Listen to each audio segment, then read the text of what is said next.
Coke here. Hear that? Well, these, Try not to rub this it in. and this.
All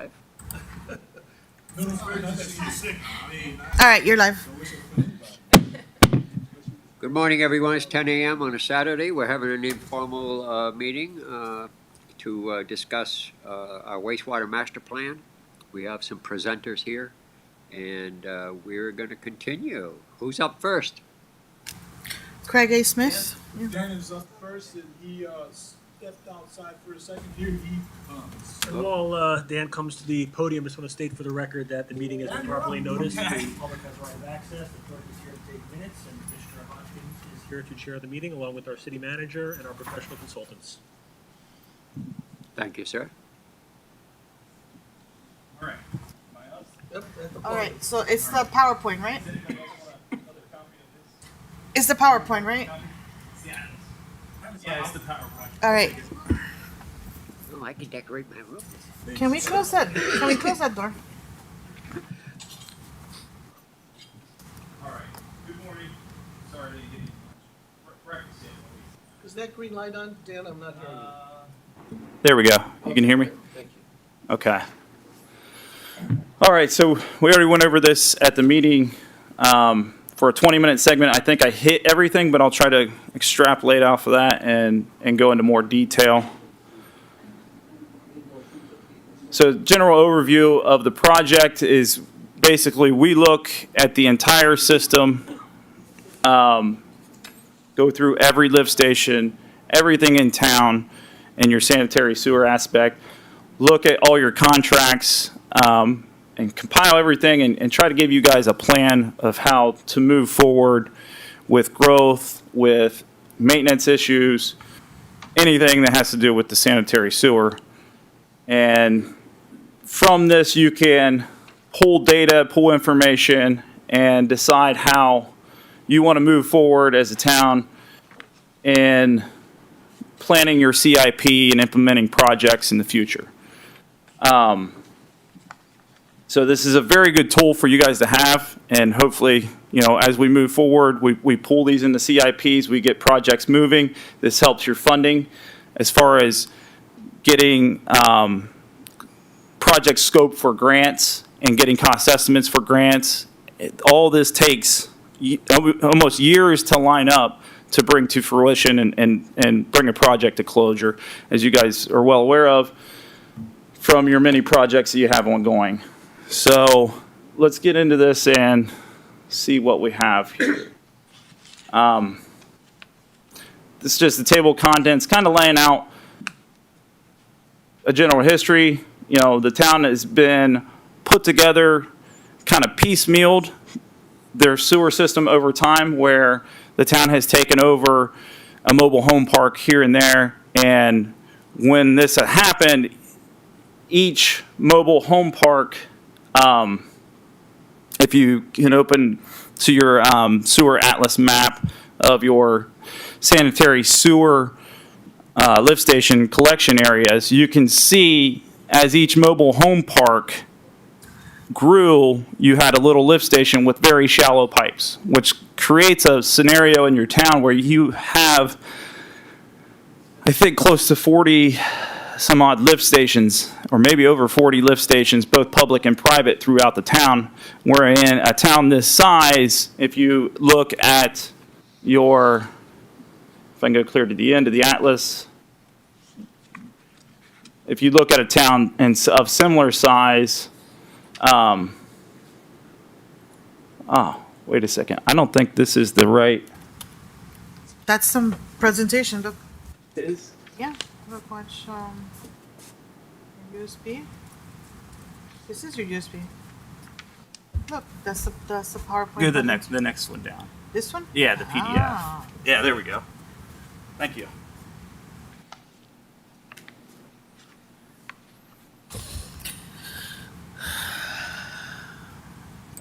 This is going to take a while to get through.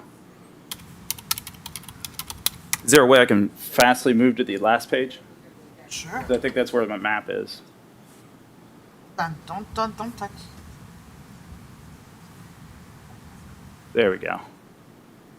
The last page, right? Yeah, can I just have that mouse? Oh, you don't have a mouse. Okay. No, because if you want the clicker, you can't have the mouse. Yeah, all the way down to the end.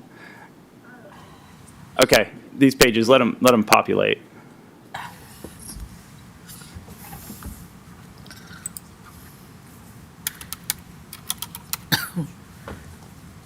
Uh-oh. We lost it. Oh, there you go.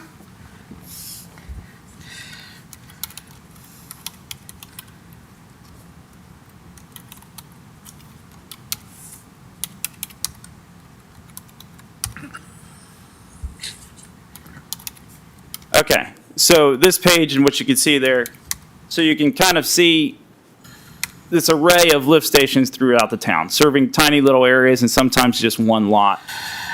So this is how the town populated, their sewer populated was basically private lift stations came in and said, hey, we've got a development in this little, mobile home park or this here, and it created this scenario where you guys have a massive amount of infrastructure where it should be more like lift station 14 and 17 area over here to the west, where you see this big purple or red area and this big green area, and you have one lift station for those each corresponding areas.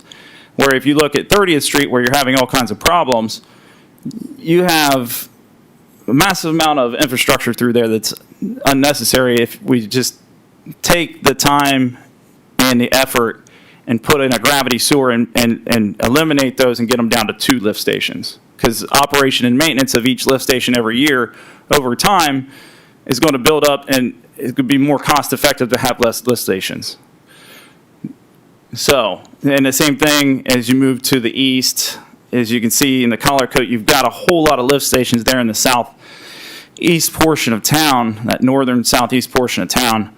And same thing there. We can put together a project, or the town can put together a project possibly in eliminating some of these lift stations, and then it would pay them over time in operation and maintenance cost.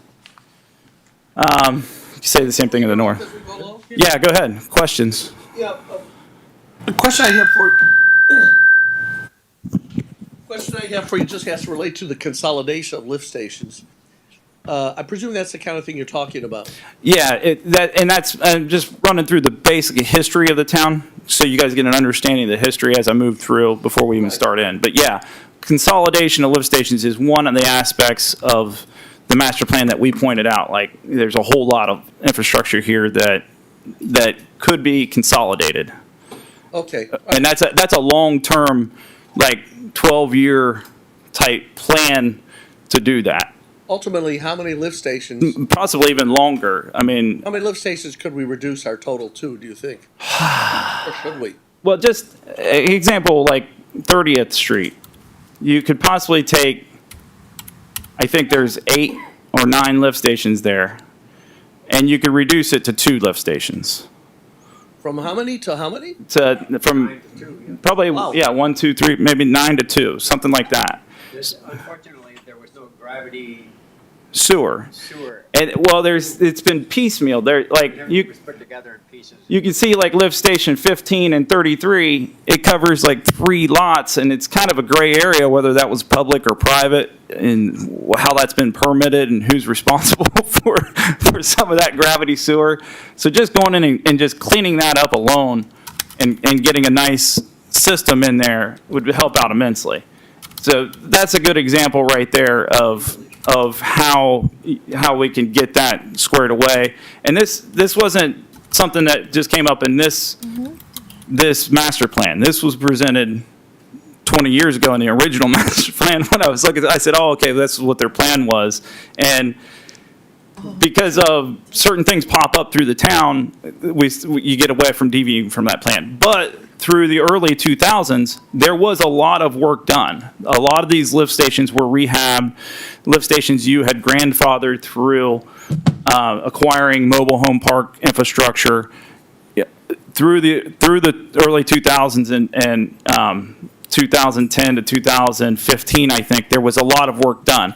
Around 2015 is when stuff kind of slowed down, then I think we started to focus more on, the town started to focus more on the stormwater. We were having a lot of stormwater problems. So the early 2000s, 2000 to 2010 is when there was a large focus, from what I can gather. I wasn't here. I just started working with you guys 2 years ago. So from what I could gather from the history was that there was a large focus on the sanitary sewers around that 10-year span. And then it fell off, and it was more of a focus on getting your stormwater lift stations built and taking care of the stormwater issue. And then there was probably a 5 or 6 year period where there was just an immense amount of turnover in the town. Councils, many different cycles of council, many different cycles of people moving out and job transition. So We still do that. yeah, I think so. That's kind of not being able to retain and move forward with that has kind of hindered. But I think we're getting back on track where the town is getting back on track where you've got a master plan, you're putting CIPs together, we're bringing projects into construction. I think we're getting back on a track where the town's coming together and moving forward in that aspect. So that was just kind of a brief history, my kind of take of how the town grew, how it expanded, and the current situation it's in right now. Okay. Did I go back to the home button? How do I get back to the top? To the top? Yeah. And I might need you to take me back to that page every now and then. Which one? That one I was just on. So I'll cue you up when I need. When I need. But you're changing them. Yeah. It just takes so long to click through it because there's 300 pages. Okay, I'll take it to the top. Don't worry about it. Yeah. I got you.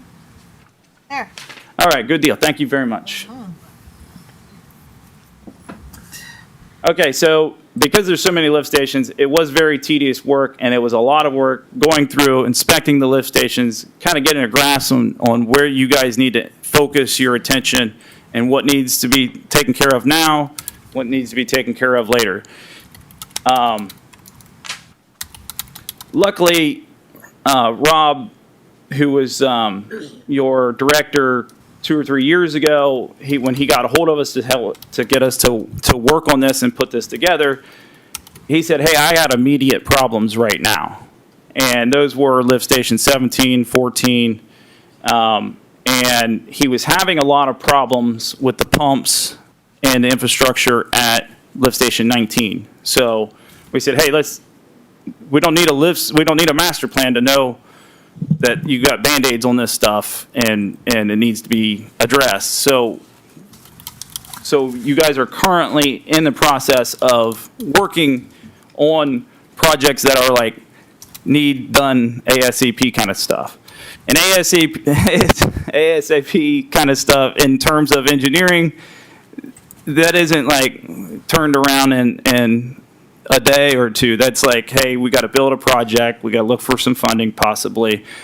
And we got to do a model. There wasn't a model of the town that was up to date. So we had to build the model to understand the head requirements for the pumps, how to size the lift stations properly and adequately, how to forecast the growth coming in so that size not only for today but for the next 40 years, you don't have to come back and revisit and upsize a wet well kind of scenario. So that's where we are on those lift stations moving forward. And a lot of these are lift stations as you go through. If you go clear through this document, you'll see that a lot of these are just lift stations that we are kind of recommending, hey, let's look at consolidating and getting rid of some of these. Do you have that printed? Duh. I gave it to you. The big. Just for public information, people should know that when we No, say I get gave it rid of to a you. lift That's why I station, didn't put it that again. we basically would be Do you have it in the big utilizing a gravity flow system. Yeah, to abandon it, yeah. So that way we can abandon the cost of the station, basically, and A lot of it's moving water from point A to point B. exactly. If you can use gravity to move it as opposed to pumping it and then repumping it and then repumping it, it pays you back. Certainly does, yeah. So, especially these short intervals, like you have along 30th Avenue. So this is the town of Pembroke Park. This is your square footage. And as you can see, How big, just to interrupt you for a minute, how big is that pipe on 30th? That asbestos pipe that's in there, is that 8 or? I'm pretty sure, so that 30th Avenue, which has been an issue, and you guys have probably spent more money fixing it than, as opposed to putting the new pipe in. And We actually did ourselves, and it was cost effective, so. yeah, so there was an issue there, from the very beginning with your GIS showing that that was still connected. So the east and west side of town, I guess I'll go, can we go all the way back to down to the bottom again? So we can look at a map, so we can, ma'am, I'm sorry. can we go back down to the bottom again? Okay. I should have made the map a separate file, I'm sorry. It should be coming up. I already got you.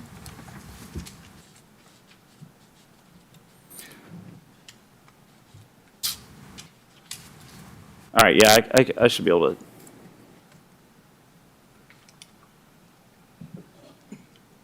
It's up on my screen. Cause it's up on, there it is.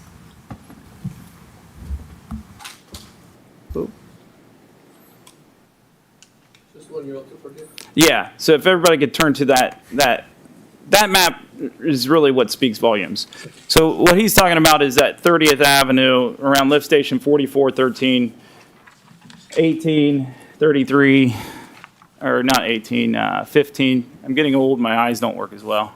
But I'll just walk over here and point it through for you. Get used to it. So what we have here is this side of town.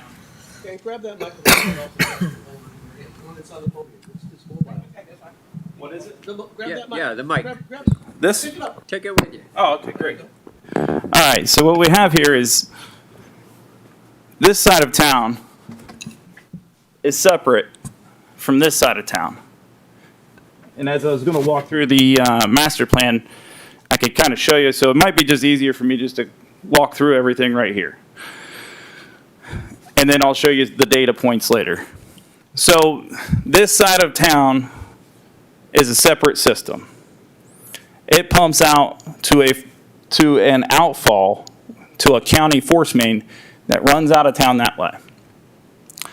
This side of town is a separate system from 30th all the way over and up.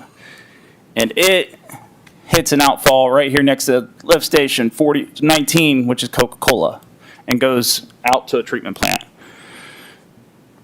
So that is a very important aspect to understand. So you're working with two different outfalls from the big picture. You're working with a couple different connection contracts. Like this one, your connection to the county. So you got an agreement with the county.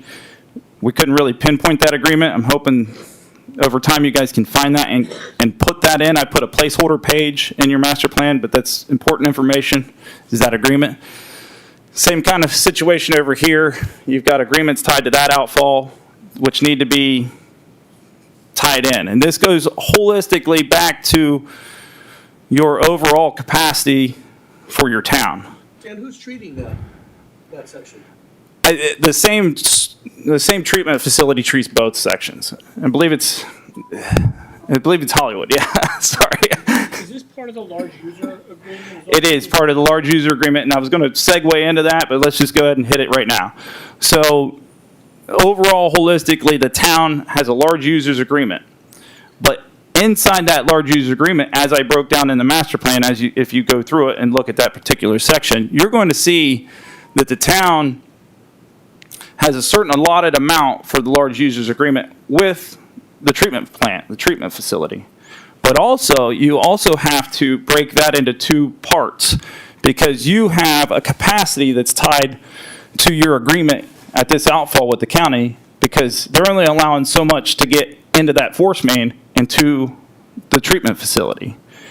So any growth in here, you have to identify how much capacity you have at this point and how much capacity you have at the plant.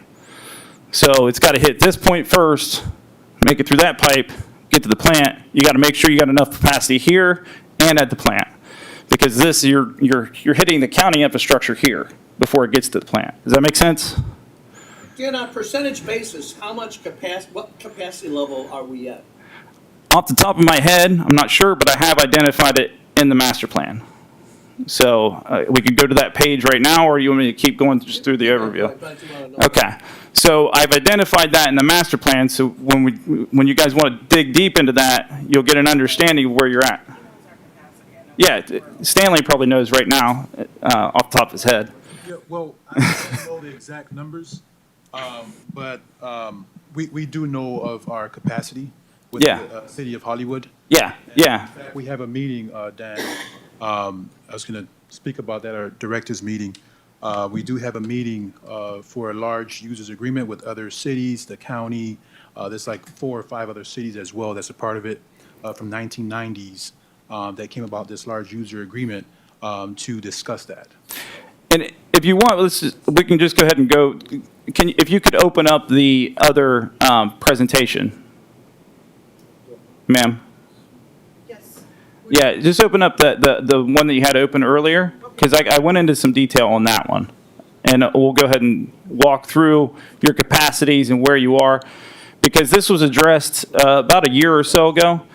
Aleem had me look into these capacities and had me draft a letter and sign it and seal it, for you guys to carry to a meeting and say, hey, this is what we're identifying we're going to need for future use. Yeah, we're over about that. Uh-oh. Yeah, but my pointer's not working.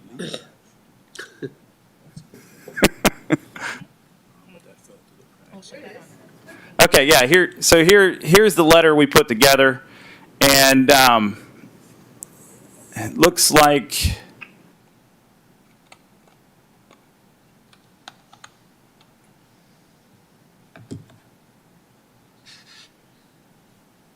looks like you were asking for 2.3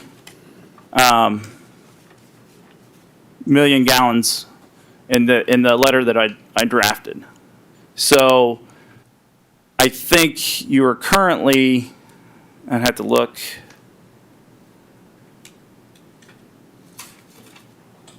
Yeah, here it is. You're currently at total flow 1.2 is what you're actually using, and you are over capacity about 98,000. So you're at 108% right now. Well, How bad is that? well, you're over, so I think you're paying it.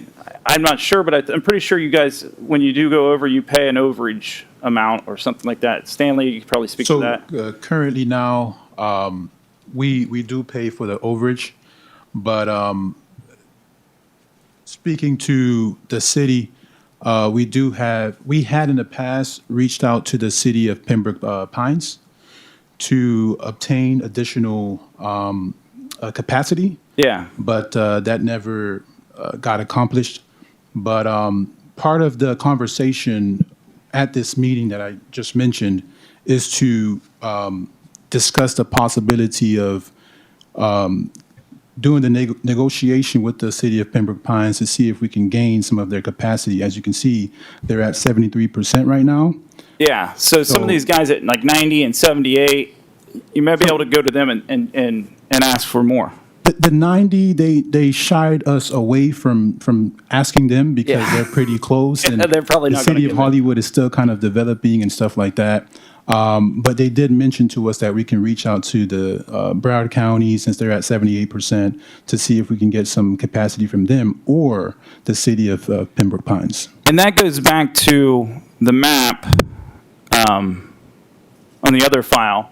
So the west part of town, that's where you're tying into the county.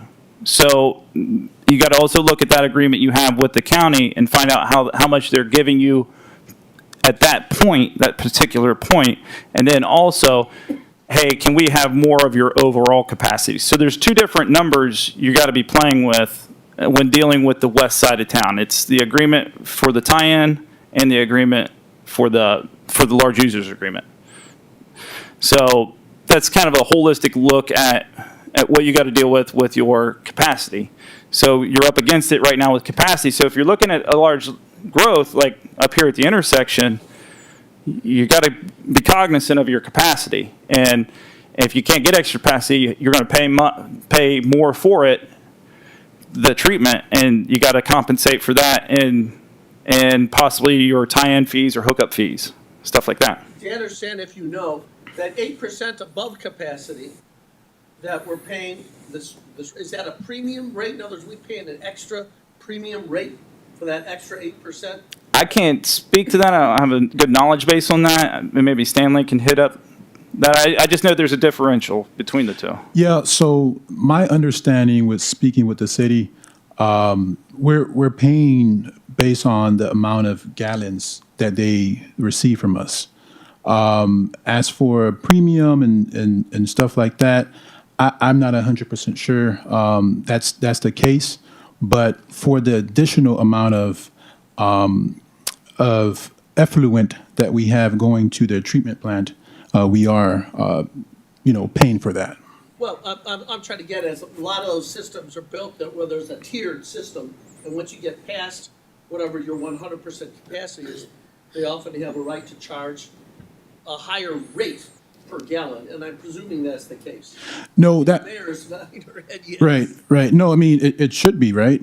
But my understanding is because that shouldn't be the case, there isn't that clause in that agreement at this time.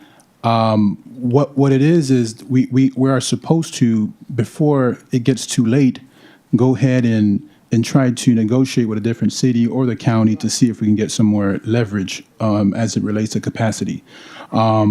Yeah, so we're definitely paying extra, but I have been softly told to make sure we get underneath that 100% because in due time it is possible that there may be different conversations.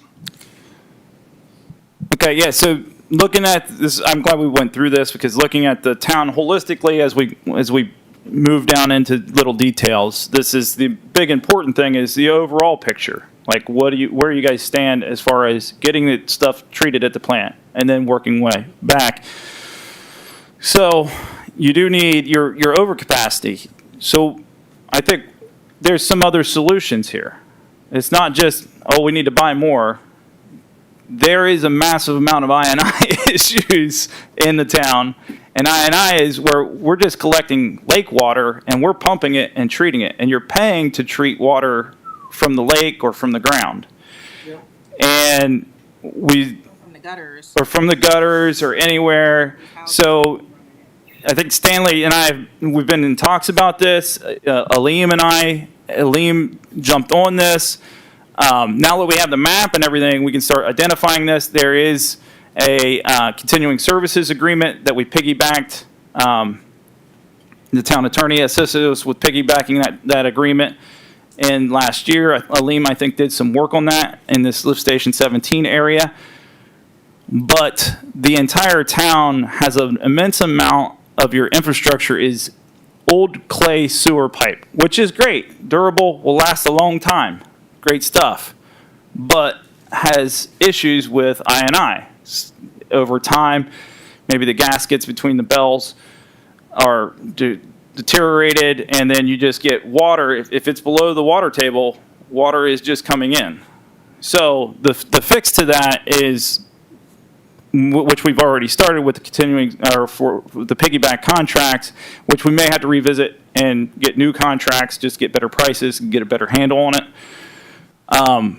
Is we have the contractor come in, and because it's a maintenance contract, it's a contract that you can turn around in weeks. Not necessarily, I don't even necessarily think it needs to be designed and permitted because it's maintenance. You can hire the contractor, and it's a per foot basis. So now that we have good maps, we can highlight those maps. We can put those maps together, and I already kind of started with that. We have a contract that was brought on many years ago that I haven't really done any work on, so I can start working on that. I'll get with Stanley, and we can start pushing these maps out with these contractors, getting contracts lined up, and getting that I&I taken care of. But We've actually done some of that in the past. Yeah. When we had issues, we had emergent, as long as it's emergency, we have them come in, they repair the pipe, and it's done with. yeah, so if we can go switch back to that map page, Sophie, thank you. The other file, and it should bring up the map. There we go. So part of your capacity is I&I.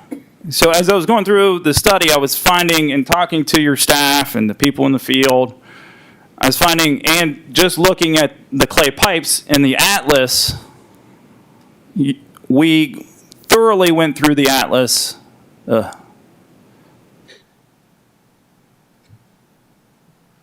it went all the way back to the beginning. Can you take me back down to the atlas? We went thoroughly through the atlas, and we identified all the pipe material through the whole town. So if you go into your atlas, you can clearly see, if you want to flip back to the pages showing maybe one or two of the pages, not a specific page, but you can see as I show you, every pipe, force main, gravity sewer, we've identified your material. And when I was working for the gas company many years ago, they had a rider plan where they were instructed to get rid of aged, dilapidated pipe. And I'm thinking that, we'll work with Stanley and the town, identify these clay pipe areas. And then also identify, I put down here in the corner, your elevation of your groundwater. And if your inverts are below your groundwater and it's clay pipe, that's a priority pipe that needs to be addressed. Like that's where your focus should be as you go through the town. These clay pipes, if they're below the water table, check the invert. 5.3, your water table is at 1. Okay, that's not a bad situation. So down here in the corner of each one of your maps, you're going to see where your water table is, where your clay pipe is. If your clay pipe's above the water table, that's not a priority pipe to fix. It's not a priority pipe to get lined. It's not a priority pipe to send these crews in to do sewer camera work. So we've got a contract already as part of 17 and another contract for the whole town to go through and do that. It's just been put on hold for the last couple of years until this master plan was done. And we had all this information. Now that we have it, we can build those out in our maps and small projects, working with Stanley, and throw these projects out the door. The contract with us is already there. We just got to start working on it and get it turned around. Dan, what's your guesstimate as to the percentages of the total effluent that we're sending to Hollywood and the county that is a result of the stormwater intrusion? Is just a guesstimate. Okay, so because this is an immense amount of information that I had to pull together, Right. I didn't get an opportunity to dive really detailed, and I would have to go into each lift station and make assessments. But what I can speak to is talking to your staff and some of the people operating in the field was an example of this would be that I could maybe explain to you is lift station 3. Lift station 3 is collecting lift station 5 and lift station 4, which is all around this lake. And then you can see seasonal groundwater is 1 foot, and a lot of your inverts here are negative 0.4, negative 0.2, negative 0.1. Up here for lift station 5, same kind of scenario. So lift station 4, same kind of scenario. So what you're seeing here is you've got water readily available to go into your sewers. And if you got, or sometimes when they did these mobile homes, they did an anchor. And they might, if they take out a mobile home, put a new mobile home in, they might drill an anchor, and your infrastructure is directly under those. So they might drill right through them. Todd your prior director, he said it was multiple times he would come in and they'd be having all kinds of I&I issue. Well, sometimes it was because of that, maybe an anchor, or maybe somebody, dug a hole and hit it, whatever. Dan, I'm not sure I understand what you're saying. You're saying that we might have lakes in this town that are drained directly into our sanitary system? I think just because of I&I in general, Yeah.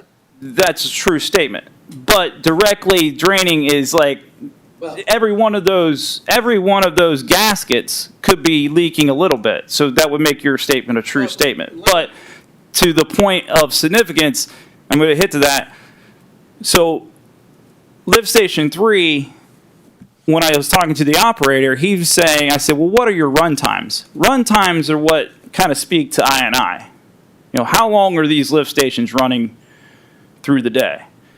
And during your peak hour, how many on-offs are you having? And he informed me that it was running continuously through the peak hour.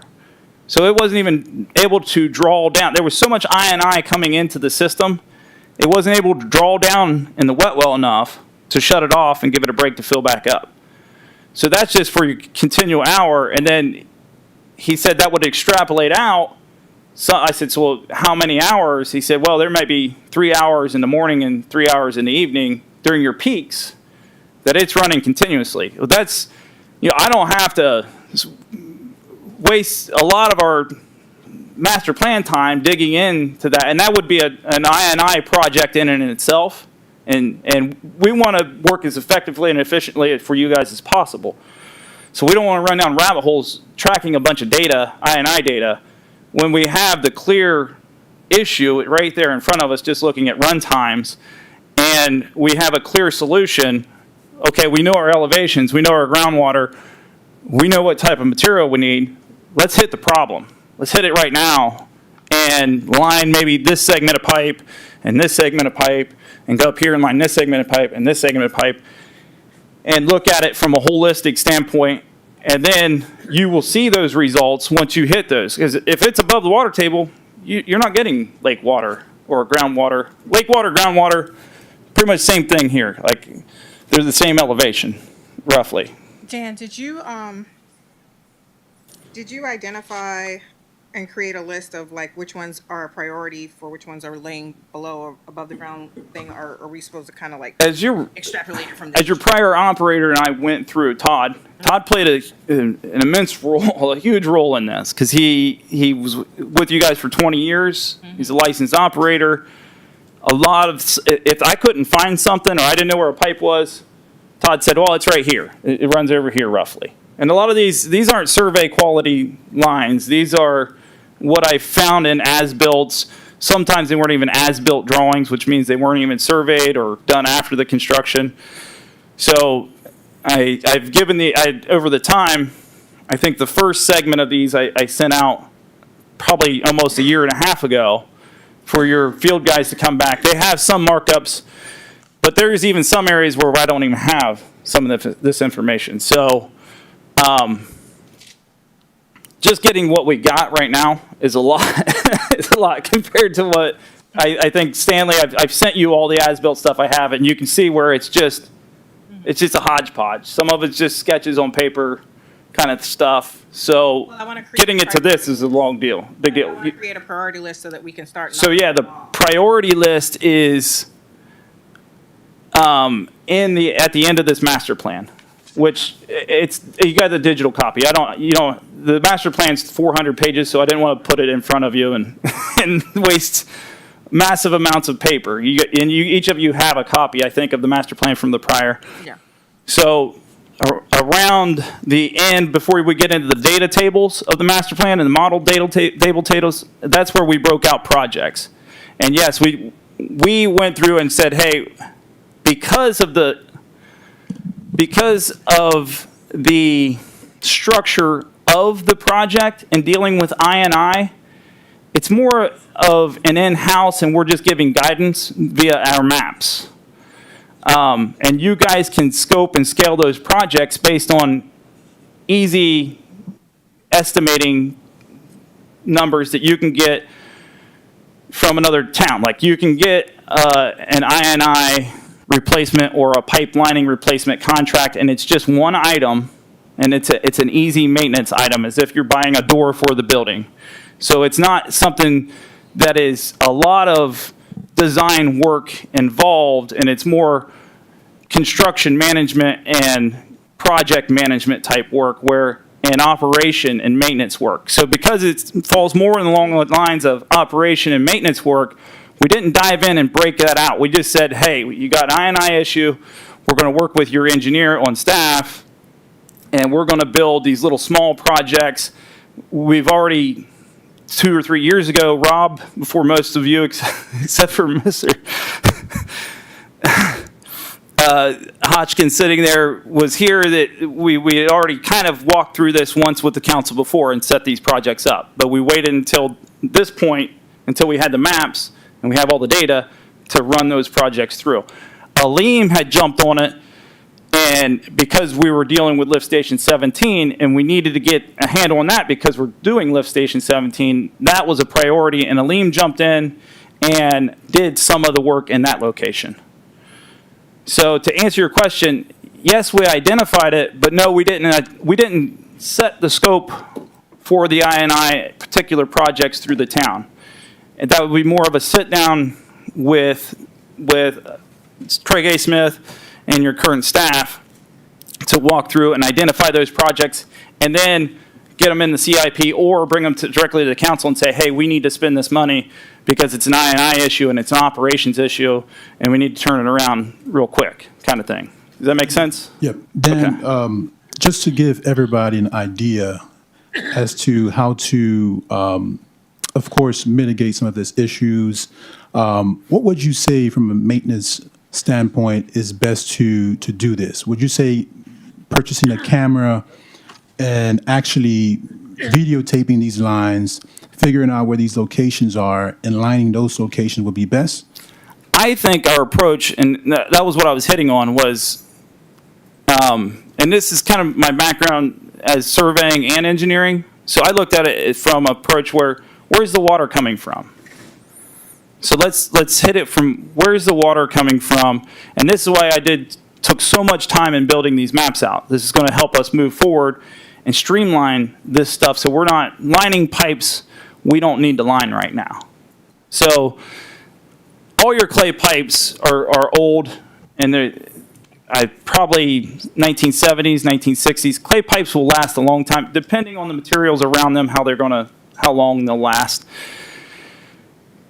But looking at it from a holistic standpoint, we put the groundwater elevation in, and we put the invert elevation in, and we put the material, clay.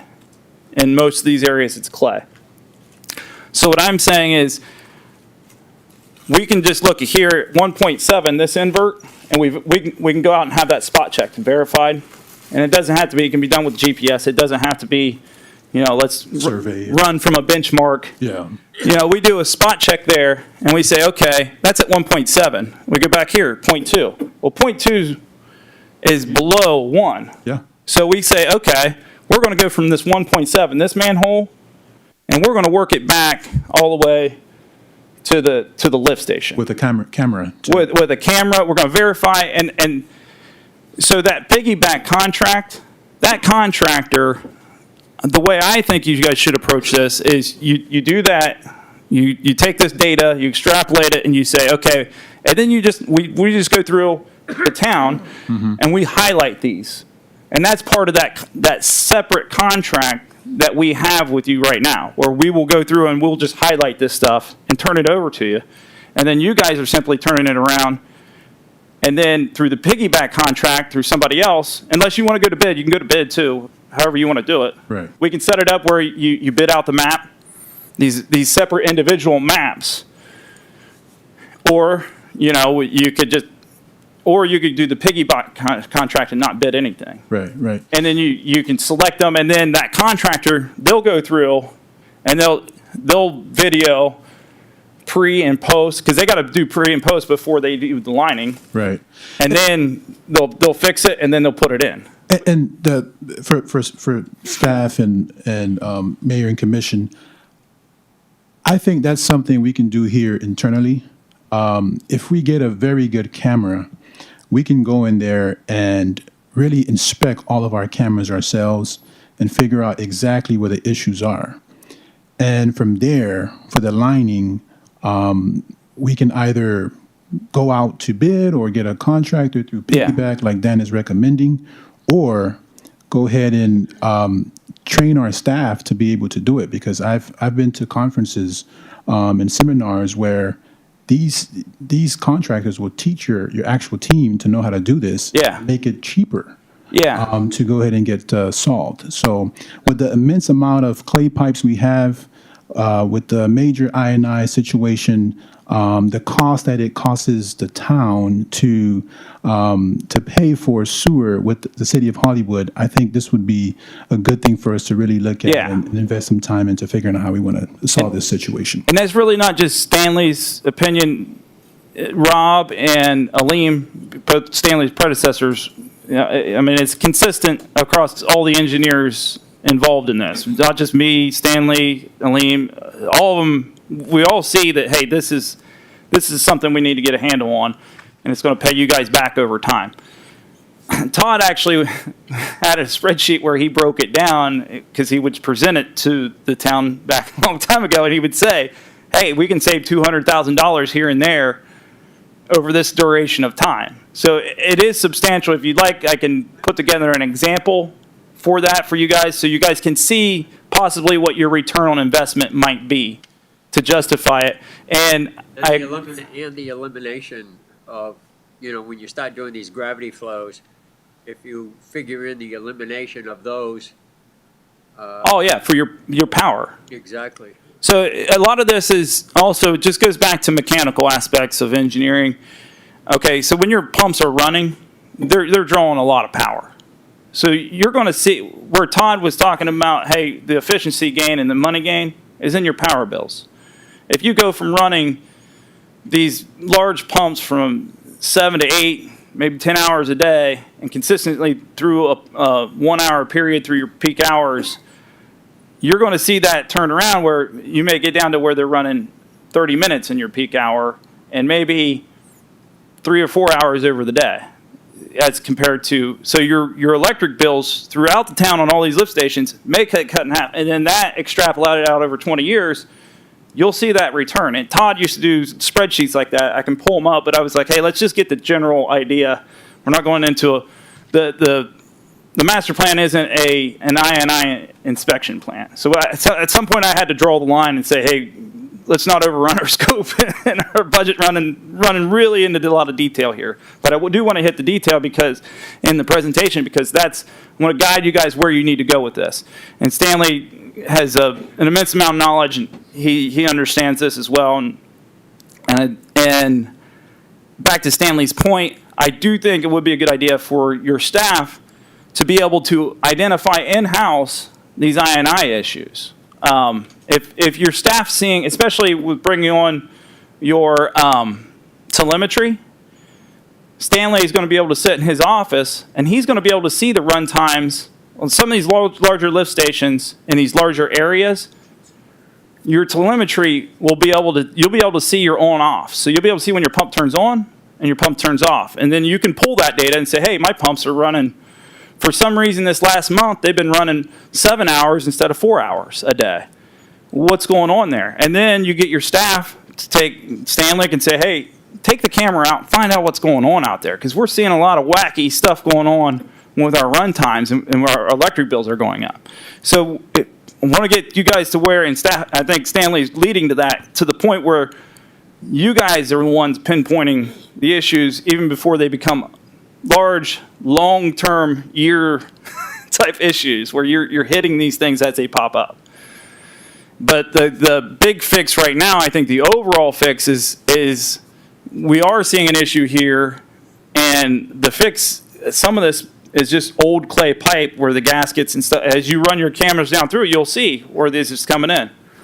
And you may not even be able to see anything because it is full of water and it's continuously running. I think this lift station here, I was watching it come in and it was just coming in, and I wasn't there during a peak hour. Draining the lake. and it was crystal clear water. Like it was, and that's all I need to see to give you guys the presentation, and then give you the background data and how to approach that. So that's where I left it. I didn't dive into very deep detail on that. So I think that kind of gives you guys an idea of your I&I situation, and that's one of the big scenarios that we got to look at moving forward holistically through the whole town.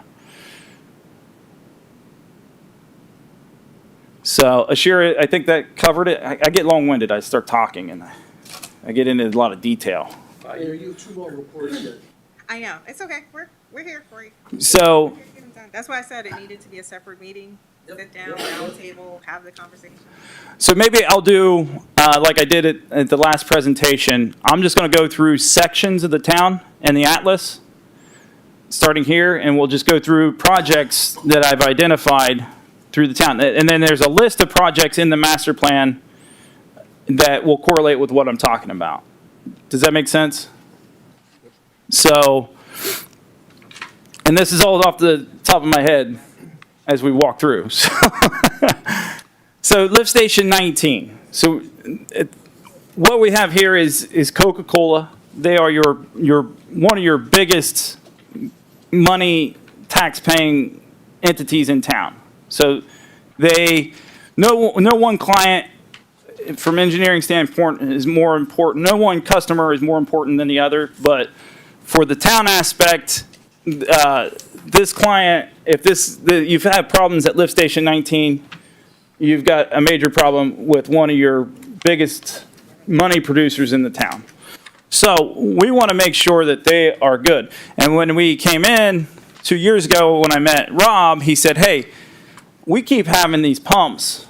I'm replacing them over and over again. And I said, well, what kind of pumps do you have in there? And then I talked to Todd, and I talked to the other engineer who had been out there in the past. We're talking like the early 2000s, and Todd was here till about 2015-ish. So what happens in the plant is sometimes they'll take, from what I understand, they take these sometimes Coke and stuff that's not on the shelf, that hasn't sold, and bring it back, and then they crush it, and then it ends up in that lift station. So you're seeing sometimes just solid Coca-Cola, or I think Greg said he lifted it and it was like orange splice Sprite or whatever. And like he said, it kind of like just like when you open a pop can, if you opened it right in front of your eyes, he said he opened the hatch and it kind of knocked him back. And it was literally orange in that lift station. So if you're having that kind of stuff, industrial type stuff, and it's, Coca-Cola's, there's nothing, they're doing what they're supposed to do. Everything's DEP good. We're all good there. There's no problems there. But you have to have industrial type equipment to handle that. And at some point, the town was just putting regular pumps down in there, and that environment is just running through those pumps, those impellers. It's just eating up everything. So I believe those impellers weren't acid resistant, and they were getting eaten up by the acid. even the cast iron casings, Yeah, it just eats everything. The pumps or the piping. So it was suggested by Todd and the other engineer. Hey, there are some pump suppliers. I've given names to Stanley that produce industrial type pumps for these scenarios, and they cost more. And again, Todd and I talked about it over time. It may cost you twice as much for that equipment, It's going to pay for itself. but it pays for itself because it lasts 4 times as long, kind of scenario. Right. So you can get a stainless steel pump and and everything stainless steel in this lift station, above ground, your meters, everything rated to handle that kind of discharge. So that's what we identified. That's what we scoped for the lift station 19 design. So we're working with Coca-Cola now in that lift station design to get all the flows. Because if we're going to do the lift station, we want to design it again for 20 years. So we got to get with Coca-Cola, and we got to find out, hey, are you guys planning any kind of expansion? what kind of flows are we seeing? So as the flows come into the lift station, we got to size these wet wells because you only want about 6 on-offs an hour because then you start burning up your starters. Every time that pump has to start up, there's a capacitor in there, and that if it's turning on and off a lot, that's what burns up the pumps. See, I've seen where industry on occasion is asked to participate in a pre-treatment program. Is that the kind of thing that might make some sense for that kind of facility? Coca-Cola is working. We just got to get it through our lift station, and then they also have an agreement with Hollywood. That's all taken care of. Hollywood knows what's coming to them. Coca-Cola pays and has an agreement, pays extra for that. But what we could do, and the town has done in the past, is Stanley's working on it right now, is he's getting a good relationship with Coca-Cola and also with Hollywood.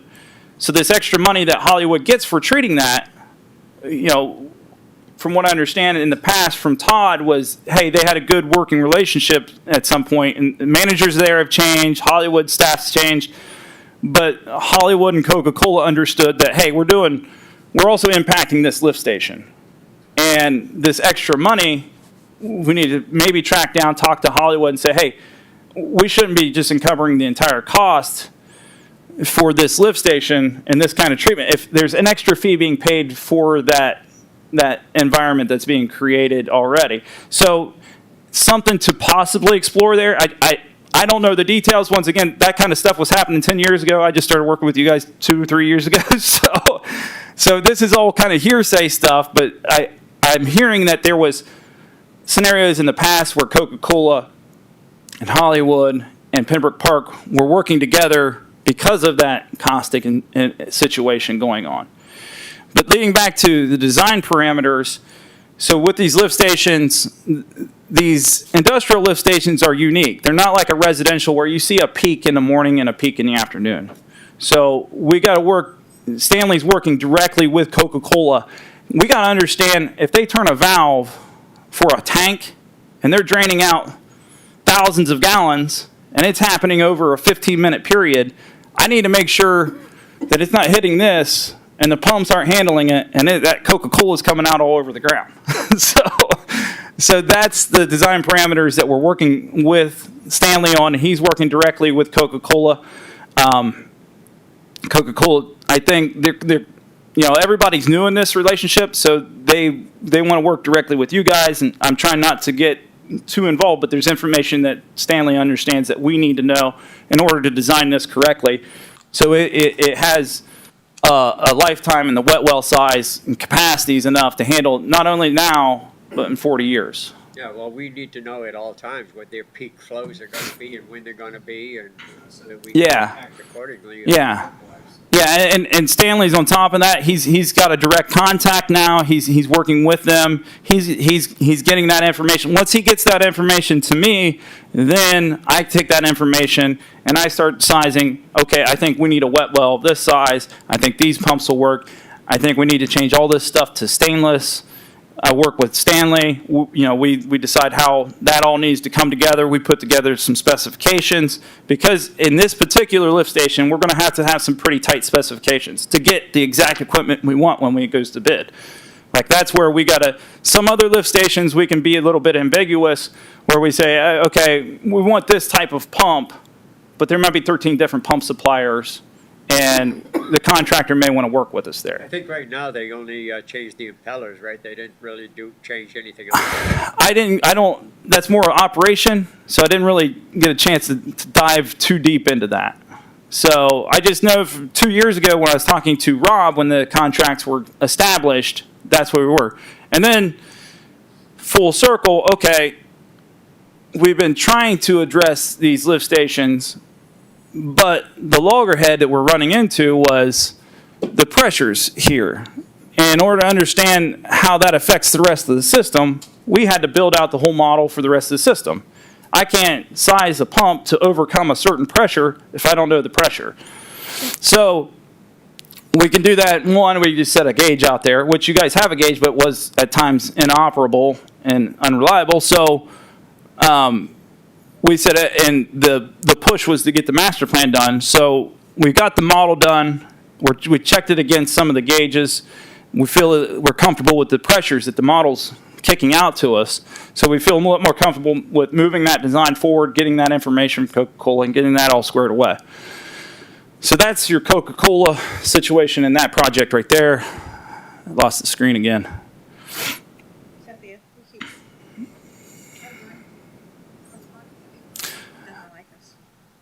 And then as we move down here, lift station 22. Lift station 22 and down here below is another lift station. I think it's 24 or 26. This is it Trinity? Trinity has, they're in a transition period where they're moving this whole mobile home park out, I believe. Oh, you need 5 more minutes? Okay. All right. So this one here, these 2 lift stations, I think are currently almost mothballed at this point. Every now and then we run them just to make sure they work. I think you guys understand that scenario. And if somebody comes in and wants to develop all this, we need to look at possibly some of the scenarios we want them to do, like where they want to put their lift station, how they want to tie that in, and how you guys are going to, if you guys are taking that over or if it's going to be private. I would prefer if I was you guys to be, they build it and they turn it over to you guys kind of scenario. So this is one of your growth areas. This is one of the areas I identified in the master plan and in the model as a growth area, and then I projected this area, this all the way around this Trinity area.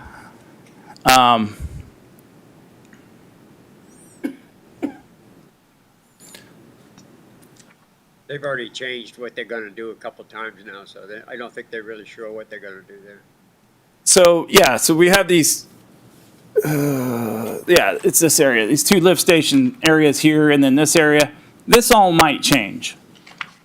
And then you guys just got to be cognizant moving forward. And I in the model, I did 3 scenarios in the model. I did a build out of the current situation, a build out of 20 units per acre according to your code, and then a build out for 50 units per acre, which some of these new developers are asking for. So your model, this area of growth and this area of growth, this lot here, they want to develop, somebody wants to develop this area, they want to develop this area, they want to develop. So in the model, I did 3 scenarios covering those different stages of growth and how you want to move forward. So you guys can see what that's doing to your gravity sewer lines and what your capacity limits are. Dan, are you taking into account also the stuff on the I-95 frontage where the entertainment district is, where there's a potential hotel and all of that stuff? Yeah, and as I was walking through, I don't even know if I'll have enough time in this one. So you guys have a lot of stuff. So as we move south through the town, I just hit on the growth areas there. As you move south through the town, you're going to see this whole big septic area here. This is an area, your funding applications or your funding assistant staff is looking on, and there is money for septic to sewer projects. So you guys can, this right here is a very advantageous type project that we applied for last year, and we assisted Keith Associates with building the cost estimate out and getting that moved into, I think, appropriations. So, and getting funding via some kind of grant for this area. I can't really speak to that because I don't do the funding applications or anything. I just set your cost estimates. But that area, if you can, convert that and put a lift station here and pump it. I think you already have an easement across the railroad tracks, and we were going to pump it over and tie it into this force main to get it out of the town. Can it handle that capacity?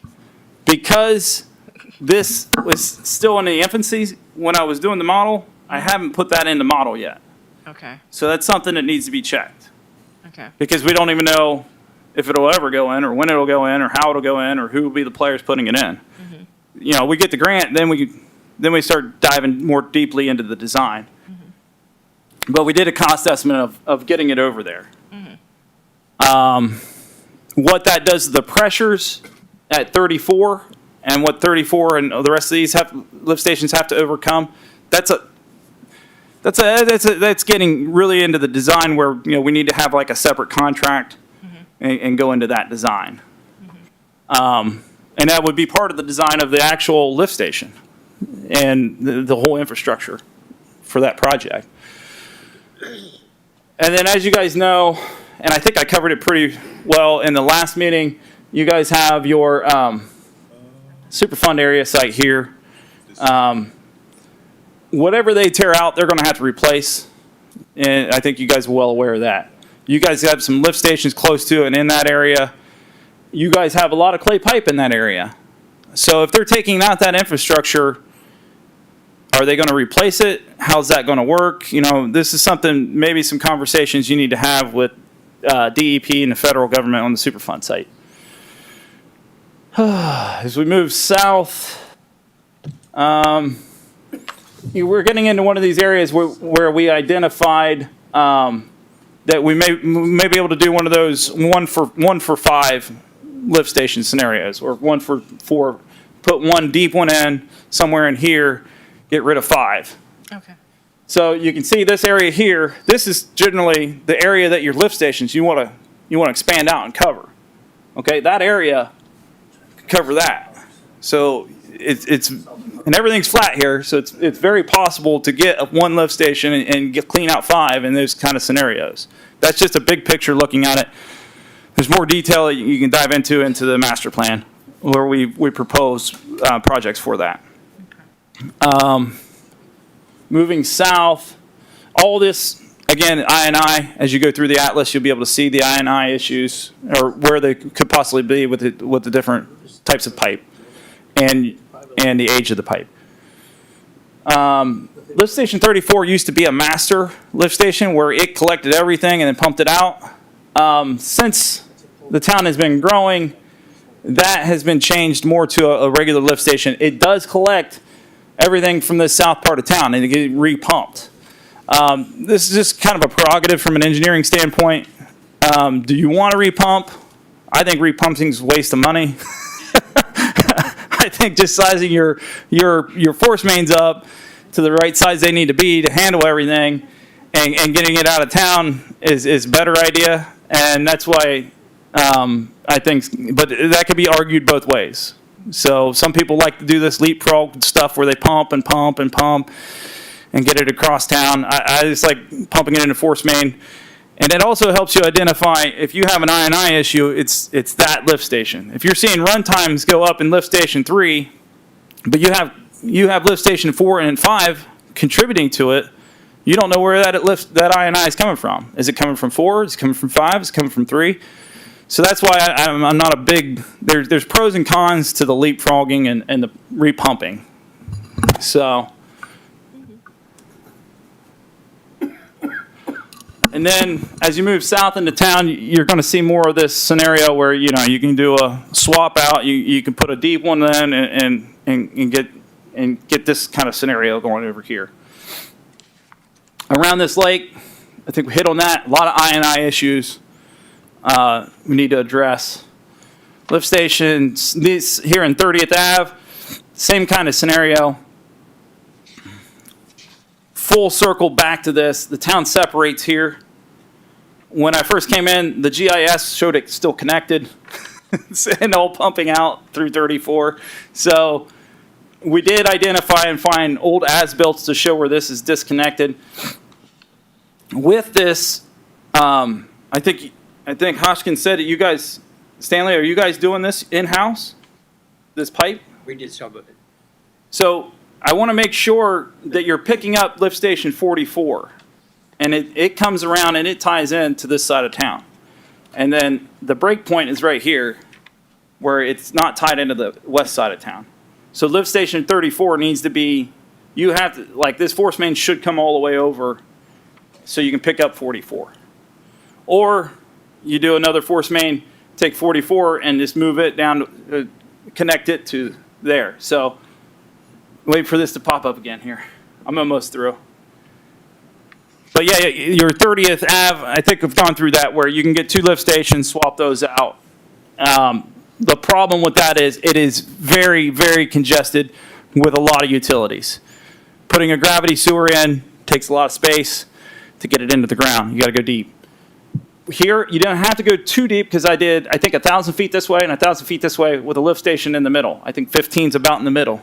So you don't have to go that deep, maybe 7 feet, 6 feet at most kind of scenario. Same thing over here. Lift station 12 is kind of in the middle. Leave that in place. Utilize lift station 12 area for your new lift station, 1,000 feet, and you got it. You're minimizing your depth by just putting the lift station in the middle and just going out from the lift station each direction. All right, so that's that area. This here, this I&I here, and lift station 14. This is where you want that growth to happen here. So lift station 14 is key. I&I, getting a handle on I&I in here is key. This is a lot of clay pipe in here, I think. So that lift station area, or the I&I areas that we need to hit on is around this lake and here, I believe. It's all right. It just keeps going in and out. Maybe I keep hitting a button. I'll just sit that there. All right, and then, so yeah, that covers 14. You got these little fringe lift stations.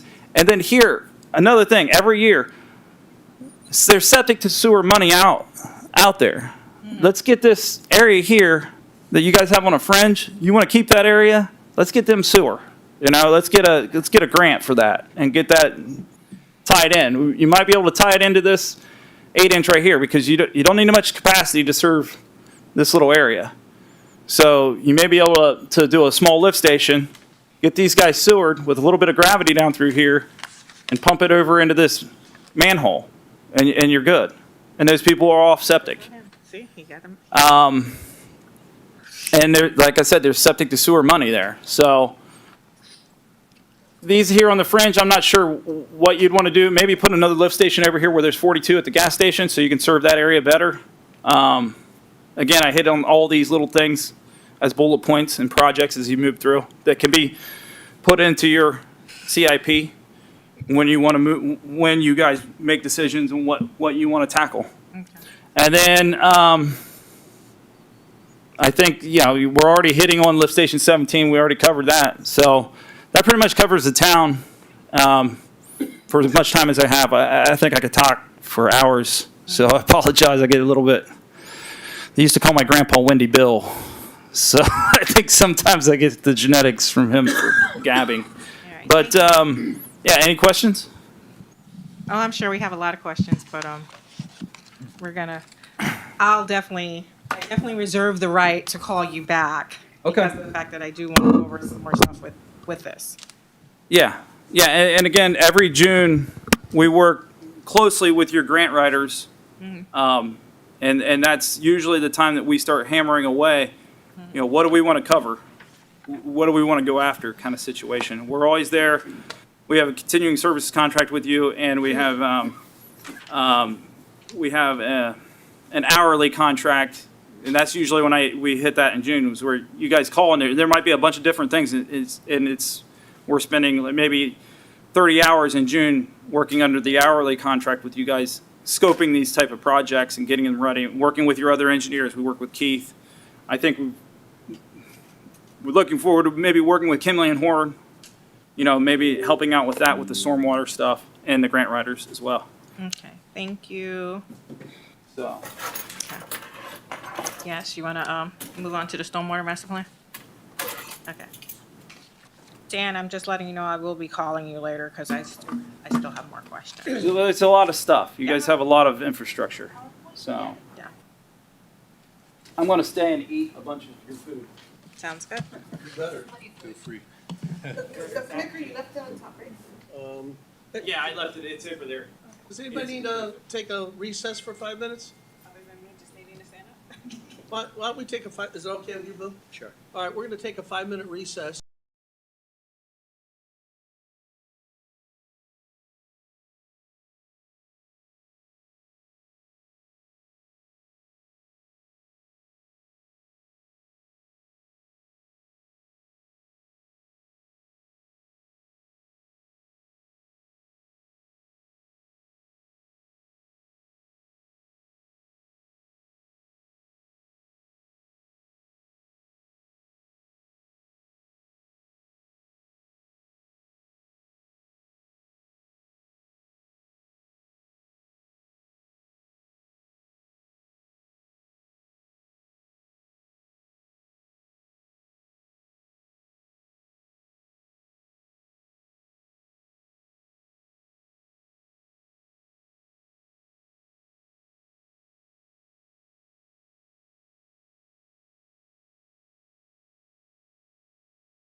Alright, I apologize, I'm cold, so. alright, you're live.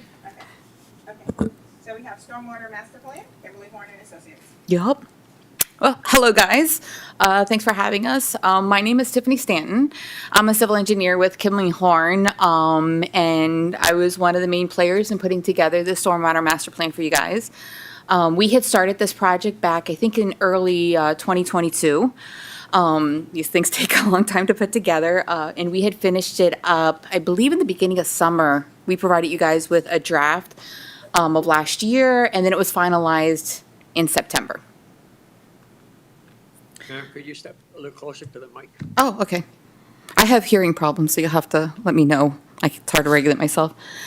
So wanted to start out with what are the goals of most stormwater master plans, specifically this one? So we went through and we wanted to develop, some kind of performance goals for you guys. And this is standard. A lot of it is based on what the state and county regulation is, as well as what we're seeing in other towns. But as you develop stormwater infrastructure, you need a baseline of this is what I'm designing for. This is what I should be achieving. So that was a part of the stormwater master plan, is to really just gather all that information and to have those bullet points for you guys. We also wanted to go through and develop a flood routing model for your entire town. Your last stormwater master plan was put together in 2001, and the stormwater world has changed a whole lot since 2001. Our software is so much better. We have a lot more publicly available information to work off of. So we went through and we have that big comprehensive model, which was something that we did put together for this and was used for the vulnerability assessment. So there's a nice crossover there. Another thing that we were looking for is with that model to see where you're deficient. We drove the town, we wanted to look to see what's going on, as well as truth it up what's going on with our model. And with that, we were able to come up with a few projects that we feel would really help out with addressing some of those problems. And that leads into the next bullet, which is developing a capital improvement plan. This is what we're recommending that you guys address over the next 10 years. And lastly, a recommended maintenance schedule. It's my understanding you guys are already going through and doing your regular maintenance, and this is a part of your MS4 permitting anyway. So an overview of the project, we started out by really digging into what's available and what data is out there. We downloaded all permits that we could find within the town. It really helped us put together that model. We pulled LiDAR information so we know what your topography is, what your soils are looking like, what we can estimate for the groundwater, and all of this was put in to build that master model. So the next is the drainage analysis. Like I said, we put together a master model. That's also where we started determining, what should be your performance goals for quality and quantity. We broke your town up into different basins because everything's going to kind of, act a little bit differently. And then that's also where we started looking at where your deficient areas are. From that, we took all that information, and that's where we developed that capital improvement plan for you guys. We did it for the next 10 years. We're finding with a lot of cities that 5 to 10 years for a capital improvement plan works. It gives you enough time where you're planned out for the next 5 to 10 years, but it's not 20 years. You can make an assessment again in 5 years. Things change, market changes, cost estimates for projects change. So at least that way you're reassessing every 5 to 10 years. So on to the performance goals. We are recommending that you keep your roads dry in a 10-year storm event. This is typical for Broward County, South Florida Water Management District. We're also, this isn't a recommendation, this is a requirement, but you're not allowed to discharge any more than you're already discharging during a 25-year event. So you're capped. You cannot impact your neighbor any more than you already are during a 25-year storm event. We also recommend, once again, it's regulation, but keeping your buildings dry during a 100-year storm event And we're also recommending that you have no encroachment for a 100-year floodplain. So what does that mean? If you're within a FEMA floodplain, you don't want to contribute any more water to that area because it's going to raise up your flooding column and it's going to impact your neighbor more. And this is a requirement by South Florida Water Management District. Water quality has changed a little bit. When we first started this, it was typical that it was just a volume that everyone had to provide. That volume percolates back into the ground, and the ground cleans it. The state, over the summer, implemented new rules. Now it's more nutrient-based, so it's cutting back on your nitrogen and phosphorus. So you guys are within an impaired water body, so that means that you need an 80% reduction. So moving forward, as you guys have, projects come online, we definitely recommend that you meet that requirement and make sure that your private development is meeting that too as those projects come online. Excuse me, Yeah? did I just hear you say the government's now telling us that chemical composition of our stormwater is something we need to keep an eye on? That's a yes? Yes. Okay. Yes. We've been keeping an eye on it, because they, when the water comes out, they've been dumping them into the, Everglades, and it's been making those cat things. Right, but I thought you said Well, it was so developed last summer. it's two different things. So there's NPDES, which is from EPA. FDEP is the one that basically tells us that we have to do it, manages it. So from a large, say a town-wide, we have to meet those requirements. But then drilling down even more into like private development, they're implementing stronger regulation for chemicals too. Well, for nutrients.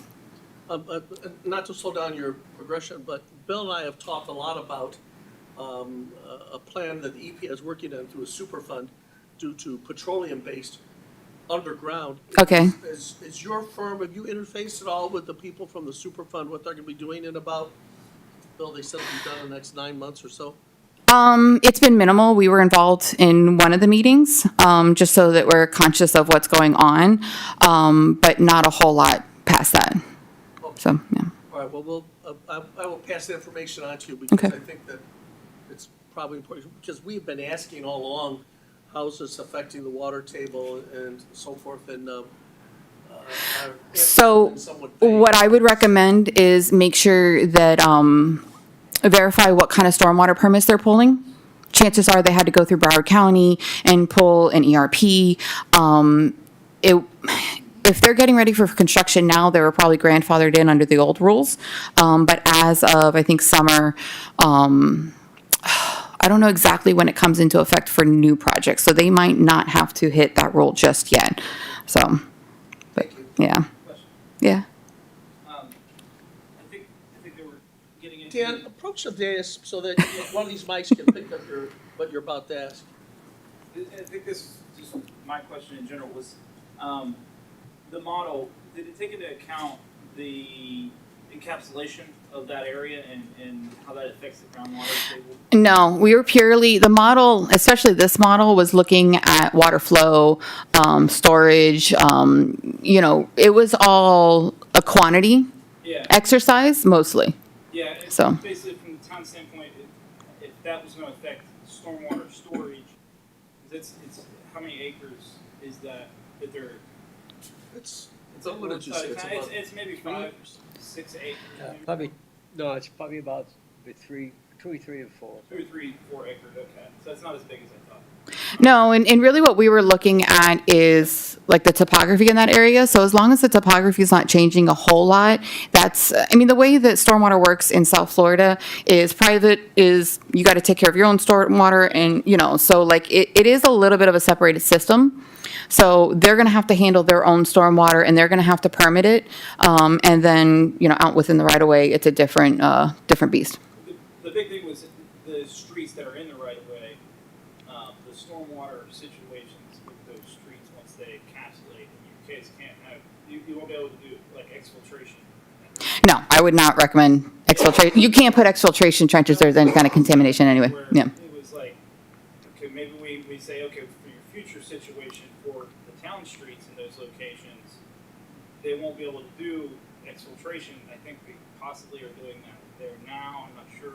Okay. And how that's impacting what they will be able to do in the future. And that was, it's just, if we could go out to get the federal government to maybe recognize and provide funds for how that was impacted. Oh, Do okay. you get where I'm going? So in other words, if you put together a project and you said, okay, I can't put together, 300 linear feet of exfiltration trench, you're impacting me. Yeah, we Okay. can put our street back in, but how do we get rid of our water now that it's impervious? I mean, I think you have a little bit of an argument for that area. Yeah, for this, and it's minute area, but it might be something if you can get a couple $100,000. Yeah. Town. But, I mean, we'll get into the projects that we're proposing. That particular area, I think it's more of a conveyance problem and not necessarily a storage. But since Kimley-Horn has the model and everything right now, you guys could easily facilitate that for the town if the town just asked. We could. I mean, this is a large model. Yeah. That would definitely be diving down into like that specific area a little bit more. So what I would be afraid of is that deduction in storage is going to be a minute change because we're dealing with such large basins. And that was what I wanted to get at. Is it worth chasing that or not? And you know what I mean? I don't think it's worth chasing. Okay. All right, there you Oh. go. Done. Sherry answered. And Dan, great. The green light, I understand. Yes, it's. There we go. Great questions, Dan. That was a concern I had too when I was at that meeting that we had with the Superfund folks. And good concern. I mean, Yeah. there's some of that stuff underneath our road. And I'm not the expert in she's But- done it all, so that's why I was asking. But her. it's just that one road that we have there, and we currently do have a project for that area that Keith is working on, and it will be, of course, addressed. So, yeah.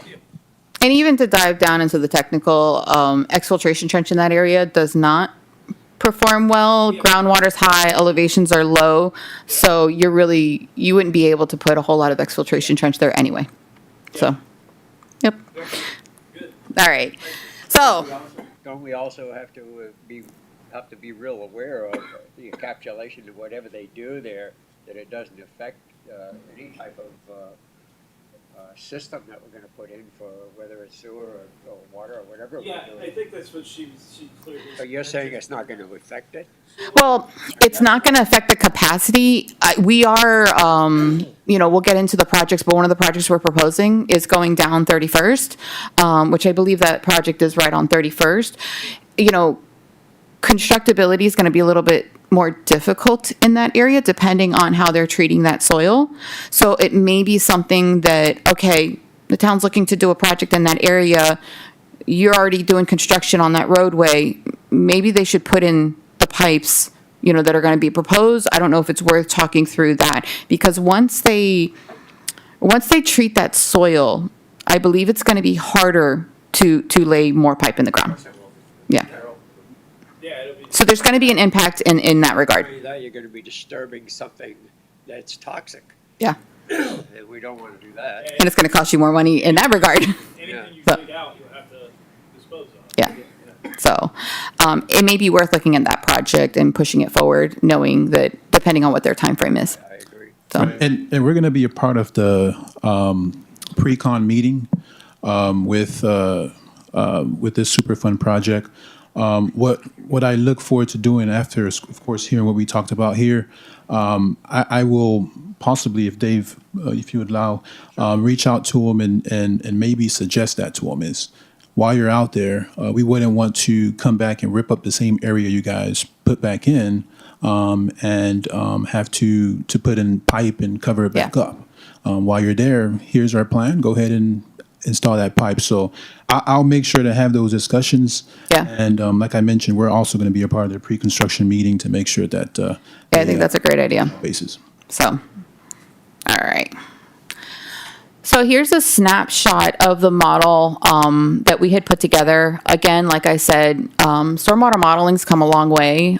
We used ICPR4, which is the geospatial software, so we can lay it out, spatially. We can underlay LiDAR and the topography right underneath it, so we can tell, where does water sit, and we just have a lot more information. And then we can also link certain areas up, and we also built in your pump systems. So this is actually a snapshot of our results. This is a 100-year storm event. So what we had done is we took the stormwater staging and overlaid it with the topography. So the deeper the blue, the higher the flooding is over the land surface. And obviously over lakes sit lower, they're meant to flood. But if you're looking a little bit outside of that, you can see that there's some areas during a 100-year storm event that are just outright flooding. A lot of these are private development, and this town doesn't necessarily have jurisdiction over, so we focused our projects on the projects that can be done within the right-of-way to help alleviate flooding in those areas. And this is the 9 projects that we had laid out. Some of them are split up into a few phases just to help out with funding. So the first one is Park Road North. Again, it was a hodgepodge of infrastructure. There wasn't a complete a trunk line. There was a storm pipe down there, but it looks like there's a force main going right through it. So it doesn't really operate the way it's supposed to operate.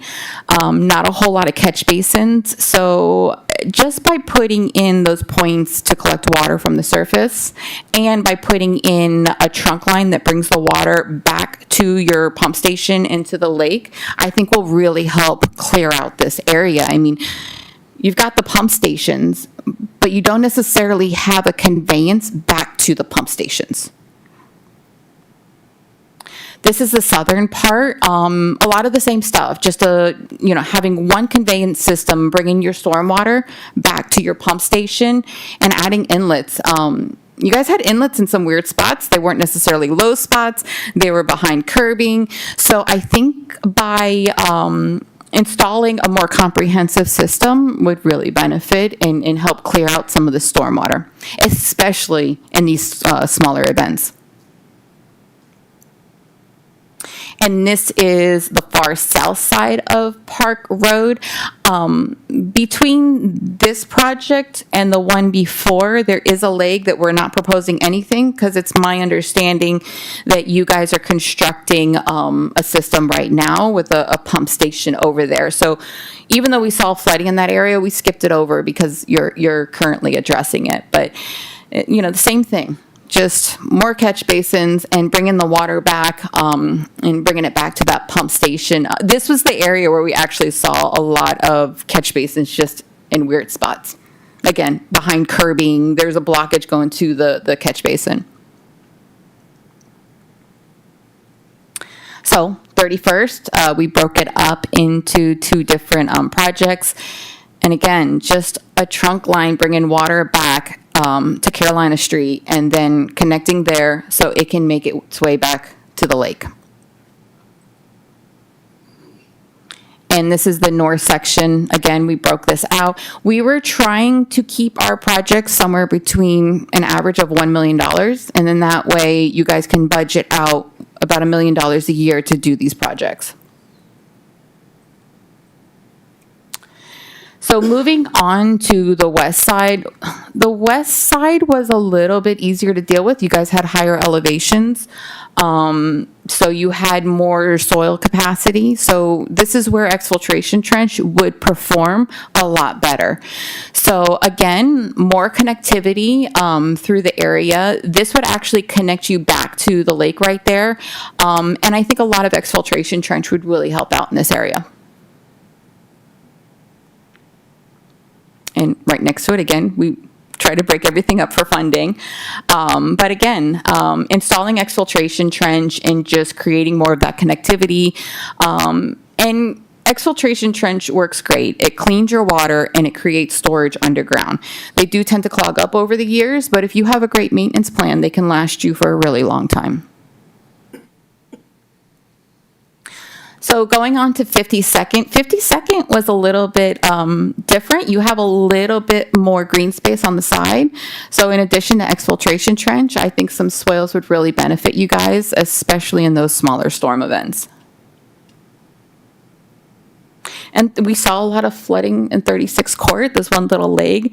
So again, reshaping some of those swelled areas, because you do have the area there, adding some exfiltration trench and piping it back to 48th, I think will really help alleviate flooding there. You know, getting back to 52nd, they're going to be redoing 52nd here as part of a grant that we got.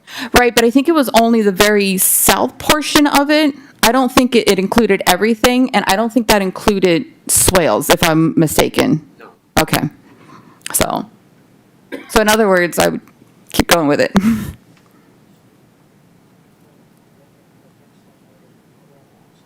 So moving on, we did go through and put together a recommendation, maintenance scheduling.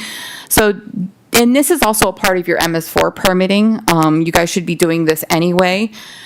So definitely street sweeping where necessary. I mean, especially since you guys are very pump-based, you definitely want to keep that debris out of the catch basins to begin with. So if you can keep your streets clean, that's less stuff that's going into your system, less stuff that's going into your pumps, and less maintenance on your pumps and replacement. We cleaned 18 coconuts out of one recently.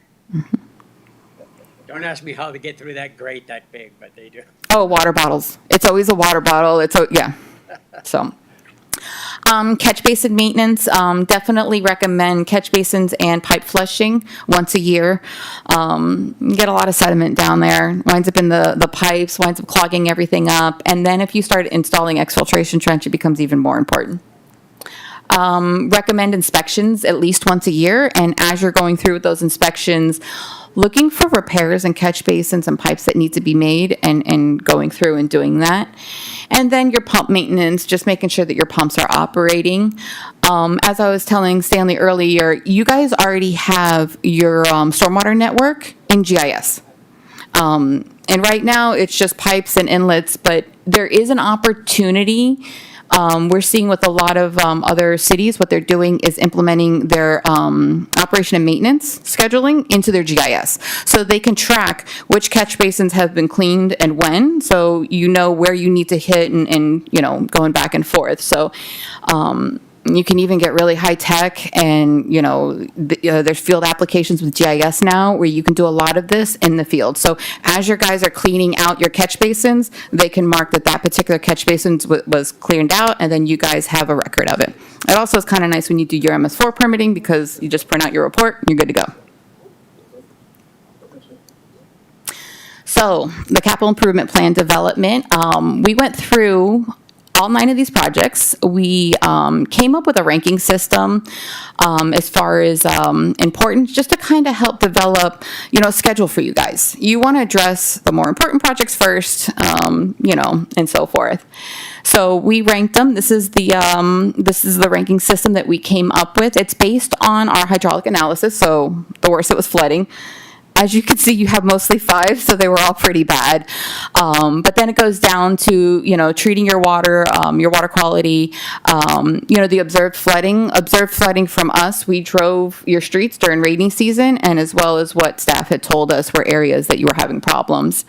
Any resident complaints that we got, and also traffic volumes. I mean, roadways with higher traffic volumes had a little bit of a higher score because there's more importance there.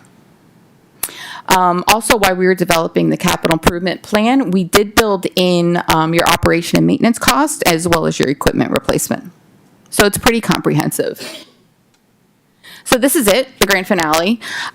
This is your capital improvement plan over the next 10 years. Like I said, we tried to keep your yearly costs are around $1 million with your projects and your operation and maintenance. I did want to note for the operation and maintenance, so we were told that you guys roughly spend about $200 a year for your operation and maintenance now. However, we all know costs escalate, so we added a 3% escalation every year. Also, every, I think, 3 years, we're doing $100,000 for a pump replacement, so that's built in as well. And we also added an escalation because as you have all these projects come online, you're going to have more maintenance, operation and maintenance costs. So that's built into this as well. You know, whenever we put together these plans and plan out these projects, it's so conceptual in the beginning, it's hard to nail down a cost. So we really want to make sure that we have captured as much as possible. I mean, you can even look at some of our, it's kind of hard to see here, but we've built in professional services, engineering, surveying. We've built in a 25% contingency, which is very high, but I mean, there's stuff we just don't know yet. I got cut out. We've also built in, you know, utility adjustments. You guys have a lot of stuff going on underground, and when we dig it up, we're not going to know what's under there. So that cost is already built into this. At this point in the game, I would rather overestimate a project, and then as you get closer and you get into engineering, it's better to nail it down. But you know, I really don't want you guys going after grants with a low estimate. All right, so that concludes my presentation. You guys have any questions? Oh, I don't have any questions, but I appreciate the succinct list that you provided us, because it'll certainly assist us in developing the CIP much quicker, where, you know, getting a broad view of all of these master plans is very important, that you get what's really important. what's the goal? Right. Because Yeah, what's your end game? you got 5 different districts here with 5 different representatives, and you get a broad, you know, you get a broad, you know, overview of everything. But as I was telling Stan, at the end of the day, we got to select what the priorities are, because you can't fix everything today at once. Right. And so everything we see today will not be in the CIP plan. Everyone think it is, but it won't. The most important things in your CIP is the most critical issues that you have. And it won't be 9 of those. It'll be probably 2 or 3. And it probably may not be in Commissioner Hodgkins' district. It may be in the mayor's district where that critical need is. So we have to come to understanding that this is a broad scope of everything we have. But at the end of the day, the CIP is going to be the Bible of what we really need to do immediately. And that's important to say. But what I was impressed with was the dollar amounts, because it gives us an understanding of how we can plan over the next 3, 4, 5, 6, 10 years of, okay, this year is going to be these 2 critical projects out of the CIP. Is it going to be grant funding stream, or is it going to be a appropriation funding stream from Tallahassee? Because grants and appropriations are different. People think they're the same, but they're not. So I'm glad to see that, because it limits the work that we have to put in as far as finding out exactly how much these projects cost. Like you said, this is the high end. So as we get closer, it may, you know, shrink. So that's what I was looking for today, honestly. Out of all these master plans is the critical priority list and what's really important, because that's going to help the staff go back and look at this identical list and develop the CIP. And there's a lot of science and numbers built into this, and that's our job. We can take care of that, but you guys need a way to move forward, and you guys need a very concise list, and this is our recommendation. I mean, this is, I put this at the end of the Stormwater Master Plan. It's the last page, because it really is like, this is what it's all about. Right. Another thing that's important. Thank you very much. Another thing that these stormwater master plans really help with is when you do go after your grants, you know, you usually have to put together damage calculations or benefit cost analysis, and at that point, you don't have those drainage calculations to support that, because you haven't started the engineering, but you have it here. So we're using a lot of these stormwater master plans to develop those. I think a point, You gotta turn it on. Push it I back. think one of the points that I tried to, It's not on yet. Green light has to come on. We gave you a bag. I think we keep hitting the button over. There you go. So, with working with the grant Yeah. writers every June for the last 2 years, and I think what you could attest to, and why you built some of it in there, was we had this crazy inflation that we hadn't seen for a long time. And Oh, yeah. I'm sure your firm had dealt with. That's why we do 25% contingency. Yeah. It's really high, but You said that, and then, but we'd even seen where some of our clients, and I'm sure you saw it, grabbed numbers from something like this that were 5 years old. Yep. And then I'm sure you know when you're and then building, the funding wasn't there. when you're building the cost estimates, you're grabbing numbers that are maybe a year or two old. So if you have this in the future, a scenario where you see in construction costs, inflation go up by 25% or even 10% in some items, these numbers are a great guideline, but as a town, we need to understand that whenever it comes to putting the grant together, get with Kimley-Horn or get with your whoever produced these numbers and get more accurate, up-to-date numbers before it even goes Yeah. through the grant cycle, because we don't want to get into a scenario, and I saw it a lot. Yeah, I have All of to. our clients where we got to construction and only half the funds were there to build the project. Yeah. And everybody's like pointing fingers, contractors are overbidding. No, they're hitting the mark. It's competitive bid. Estimates were wrong. Well, we based our estimates 5 years ago from the data that you grabbed for the cost estimate. So it's key for the town not to just grab these numbers when they go to build a project, to get a more accurate, up-to-date cost estimate before you move forward Yeah. into design or into construction or into the grant stage. But we definitely try to build that in. I mean, what happened a few years ago was an anomaly, so it's kind of hard to plan Yeah. for that. I mean, typically, we're seeing about a 3 to 5% increase every year, so that's what we try to build in.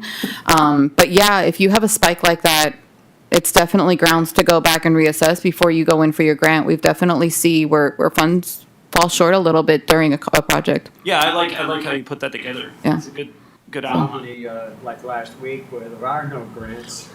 Oh, yeah, give it time. We're hearing that it's gonna start back up, so, but yeah, Yeah, I'm sure. yeah, President woke up. yeah.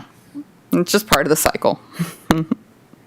That's all I Thank you. All right, is that it? Okay, Thank you very much. no problem. Thanks for the opportunity, guys. Thank you.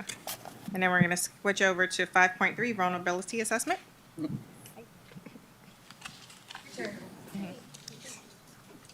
She's the smart one.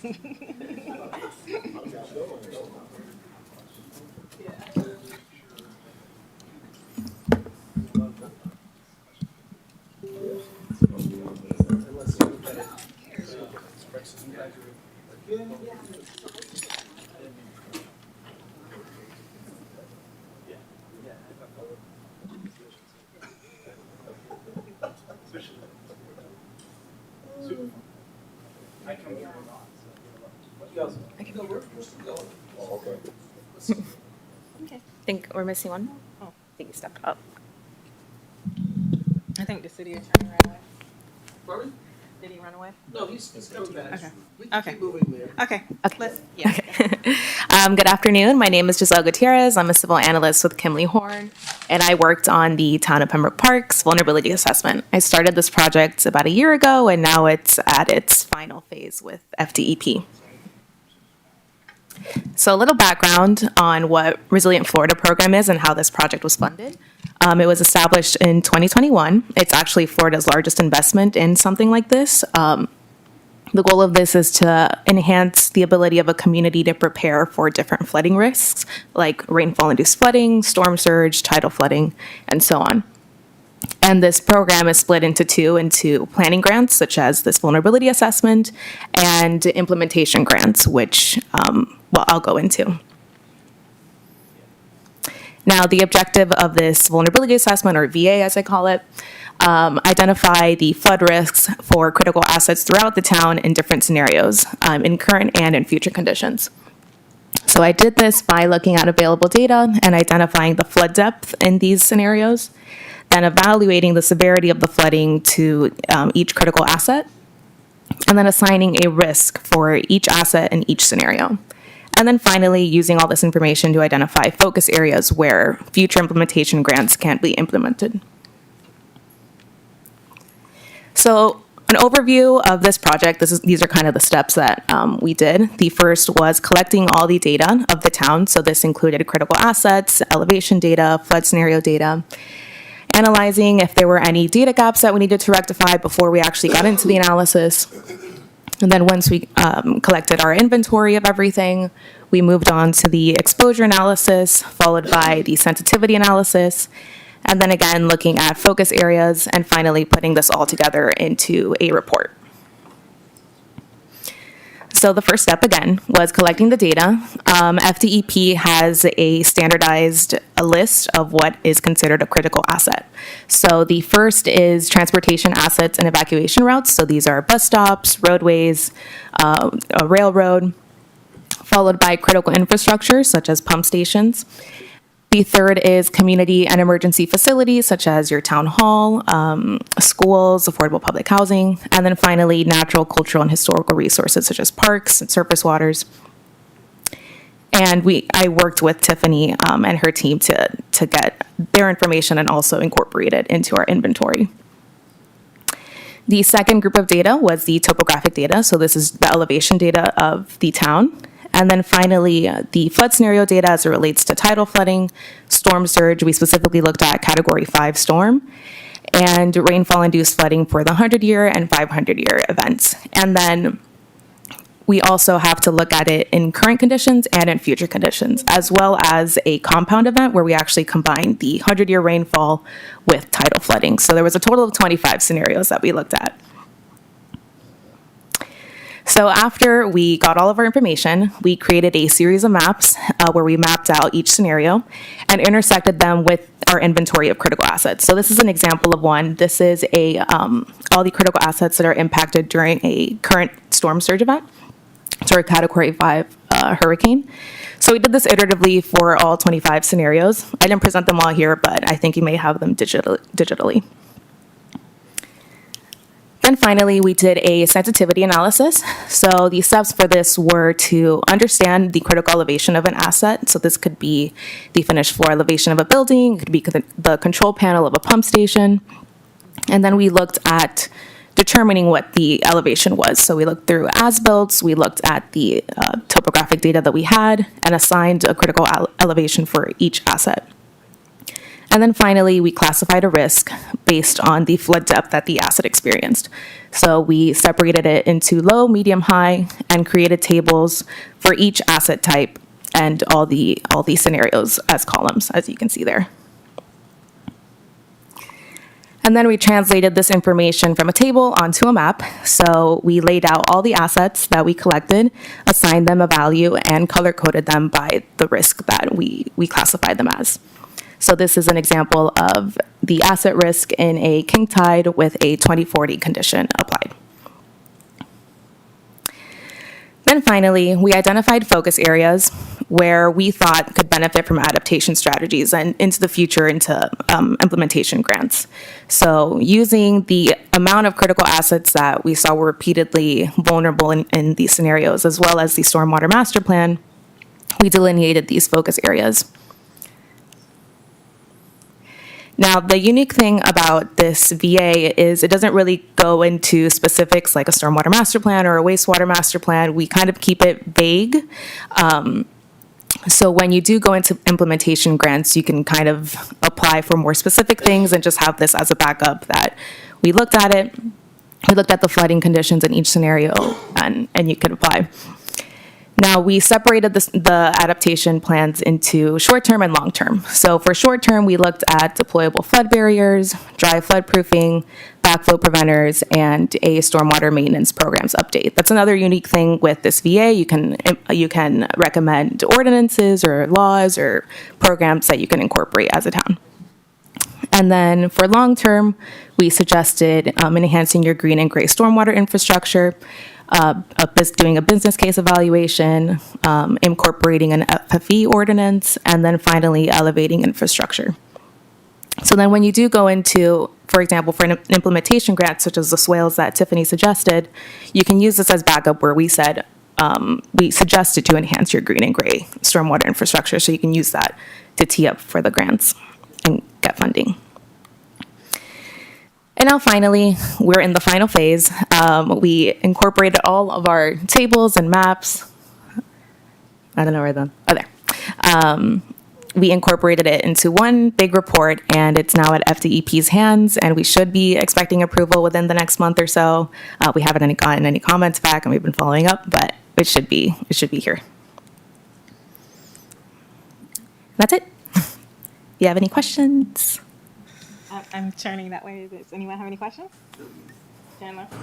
No, just can you express to the mayor and commission how important the vulnerability assessment study is for future use with the county and the state?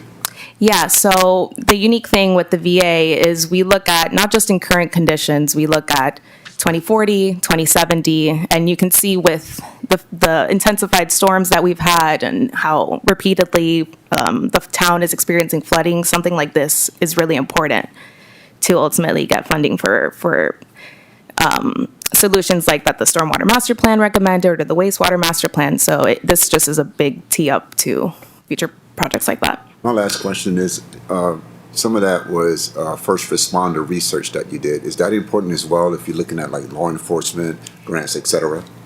So actually one of the critical assets we considered our law enforcement facilities. I didn't mention that, but the police facility was also considered. So something could be looked at into for that.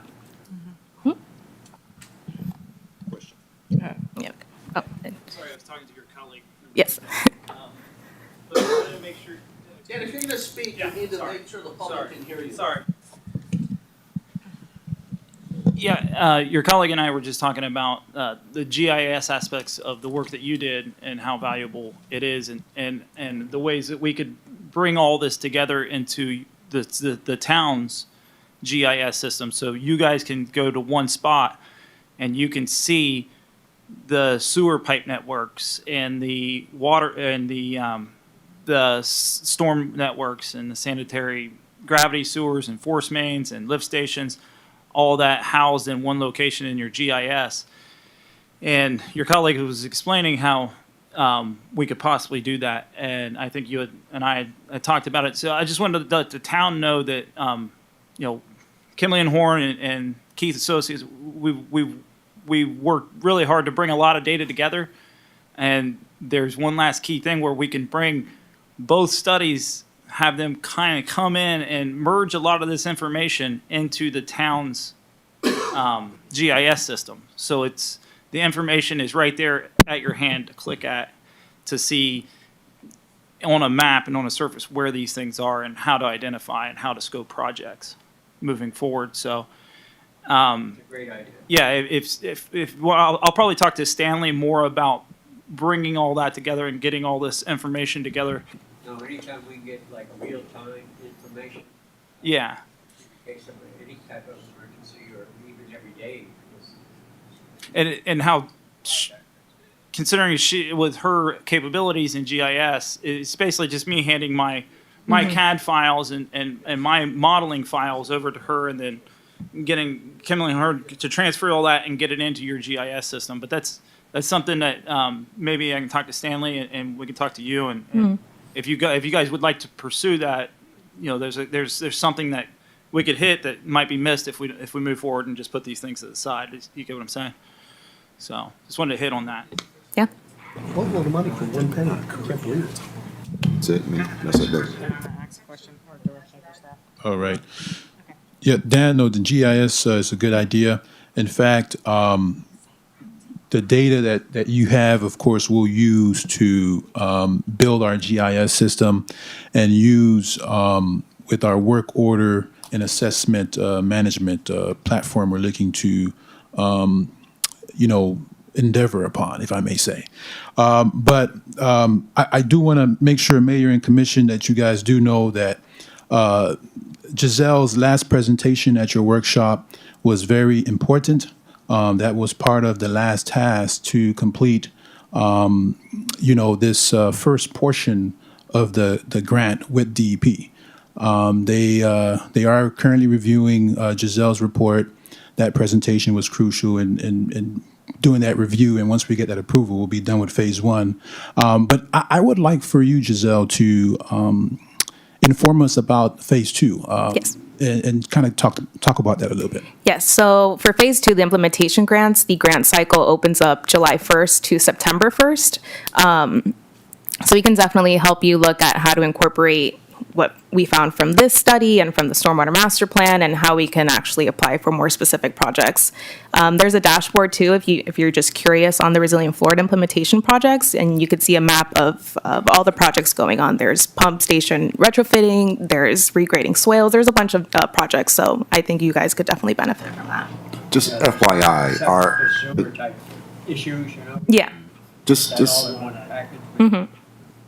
And to piggyback off of that, I mean, Kimley-Horn has a full grant writing team. We do a lot of cost benefit analysis, a lot of support for grant writing, as well as if you need help looking for grants, we have our own internal dashboards that can help you find grants. So, I mean, that's really up to you guys if you need that support. Thank you. well, right now, our grant manager actually is watching this program, so she's probably sitting there taking all her notes on what she should be looking at and discussing with Stanley moving forward. So, And this is just more so for staff here. We need to develop our emergency response plans, and I think this vulnerability assessment will help us develop those so that we can have an actual plan in place and not be caught like how Surfside was, where 91 days after the building collapsed, they finally had their plan together. So I would like staff to start working on that and be able to present that to us in the very near future. We will do so there. Okay, thank you. Thank you very much. Thank you. Okay. With that, I'm going to bring Dan. Yes, Dan, I'm bringing you back up because I still had more questions and I just wanted to go over some stuff. Thank you so very much. No problem. Should we stick around or? I'm just gonna, I'm gonna go over some of the Okay. the development stuff that's going on right now. Just making.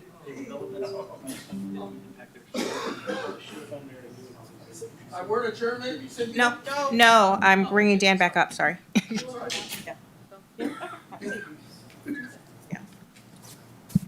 one do I open? Sanitary sewer, master plan? Yeah, we're just gonna go, master plan. Yeah, pull up a chair. I like round tables, informal, we all kind of sit around and chat.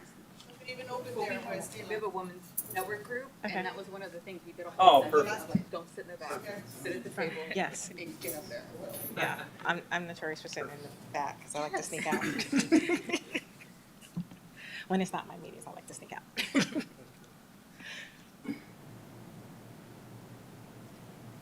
Okay, so Ashira asked me to speak more in detail about some of the developments you guys have coming in and some of the correspondence, I've had with some with Stanley and some of the developers and Osmani even before Stanley got here, and how that affects in our models that we did. So I can show you the numbers. So let's start off with the new development in the northwest part of town, at the intersection of, what is this? 52nd and Hollandale. 52nd and Hollandale Beach Boulevard. So that's the one that they want, what, 305 units? Is that?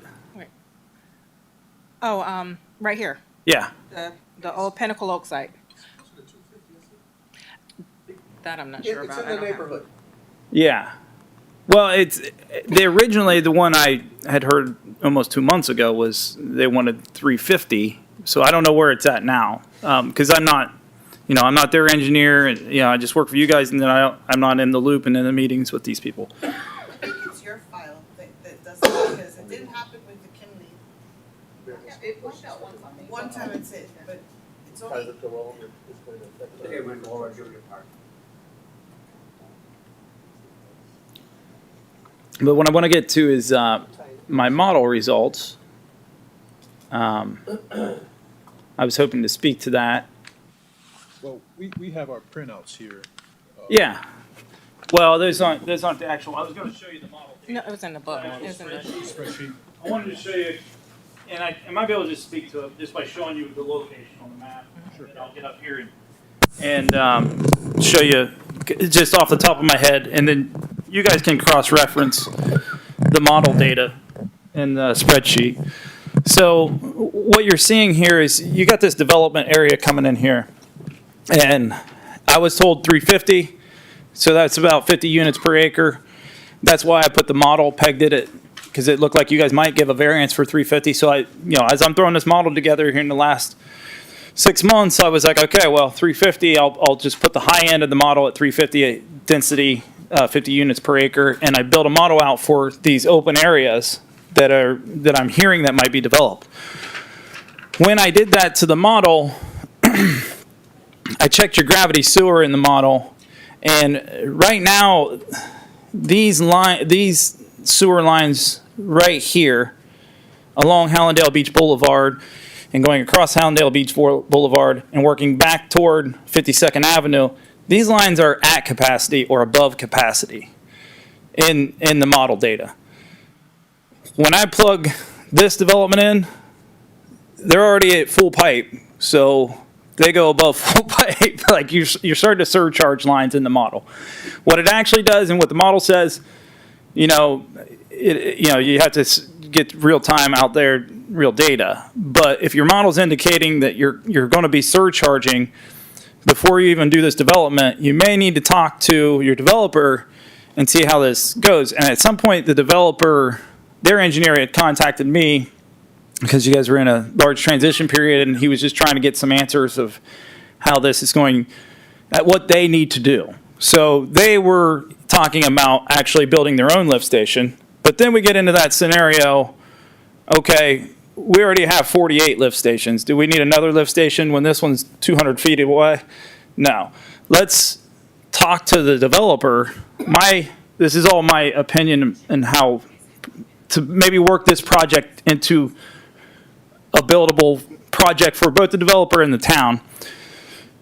One, we got to look at the capacities we talked about at the beginning of my presentation, and then two, we got to look at your infrastructure and how that's impacting it.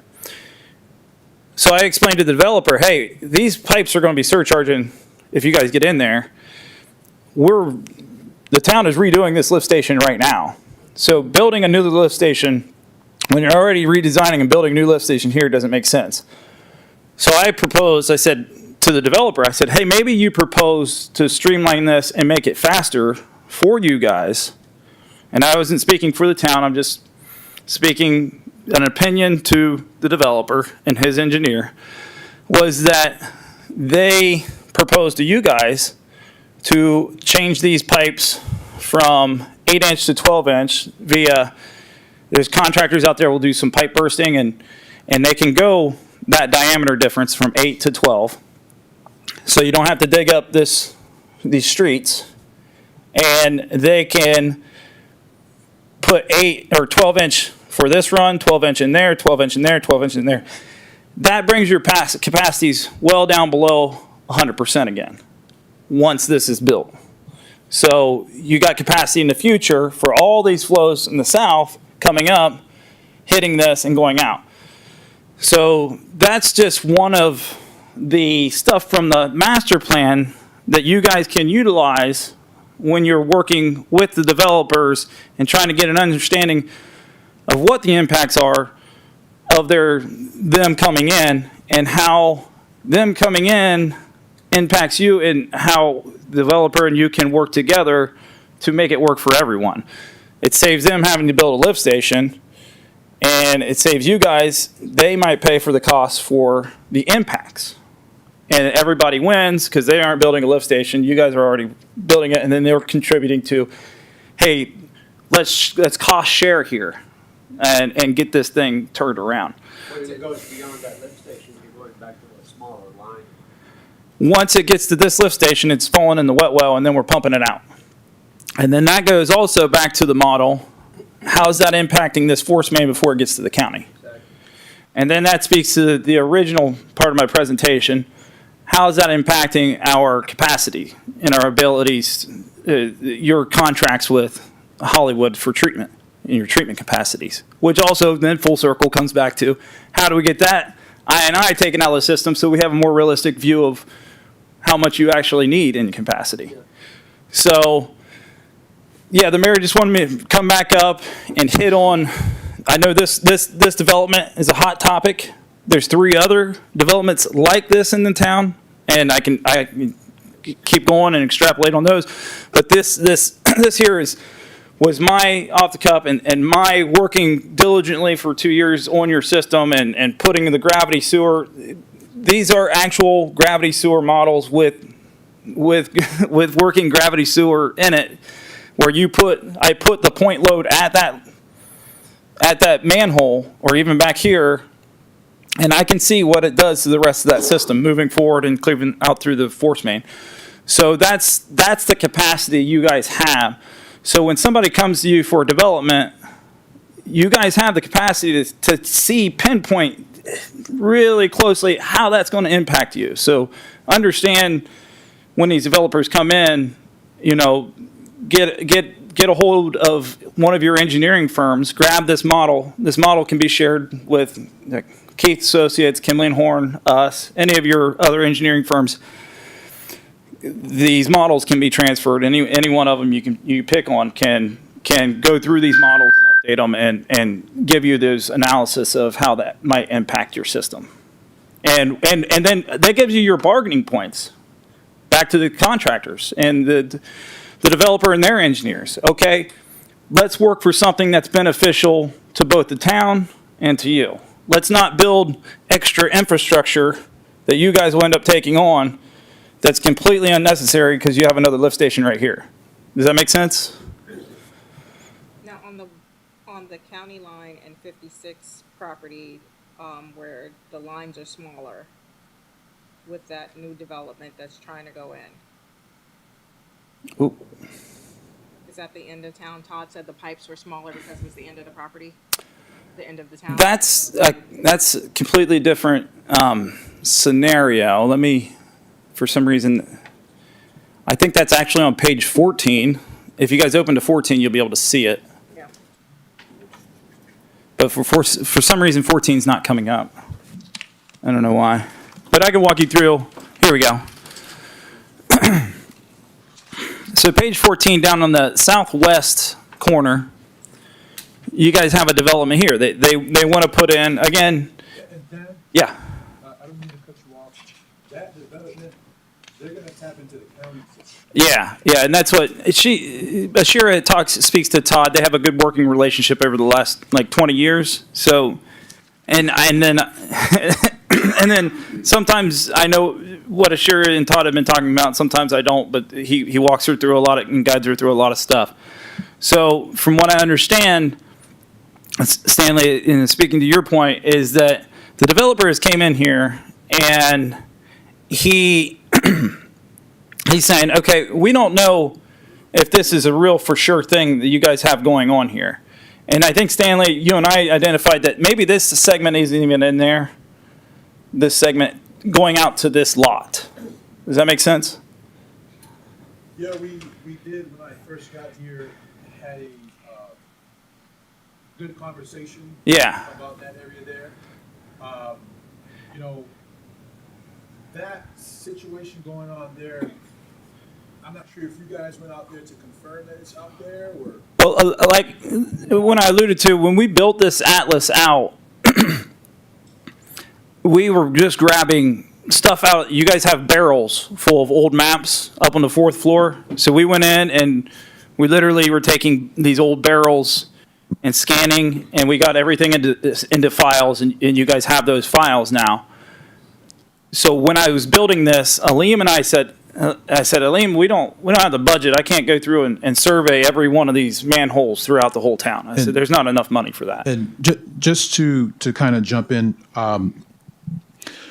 that area there, normally when it comes to stormwater or even sewer, you don't want that to cross multiple properties that are not public right of way. Well, Listen to what I'm saying. Yeah. So, and the reason being is because this new development coming in has freshly new pipes, and they may be there for another 50, 100 years. But the neighbor may leave tomorrow. And because you're connected to a private pipe or a private system, they can go in there and just rip out everything, and now you have no connection to flush. Yeah. You see what I'm saying? But listen Yeah. to what I'm saying. Yeah, I get you. Yeah. So that's the reason why I would imagine in my department, my predecessors and Manny and I as well, with reviewing this, we figured that that wasn't the solution for getting connection to our sewer system.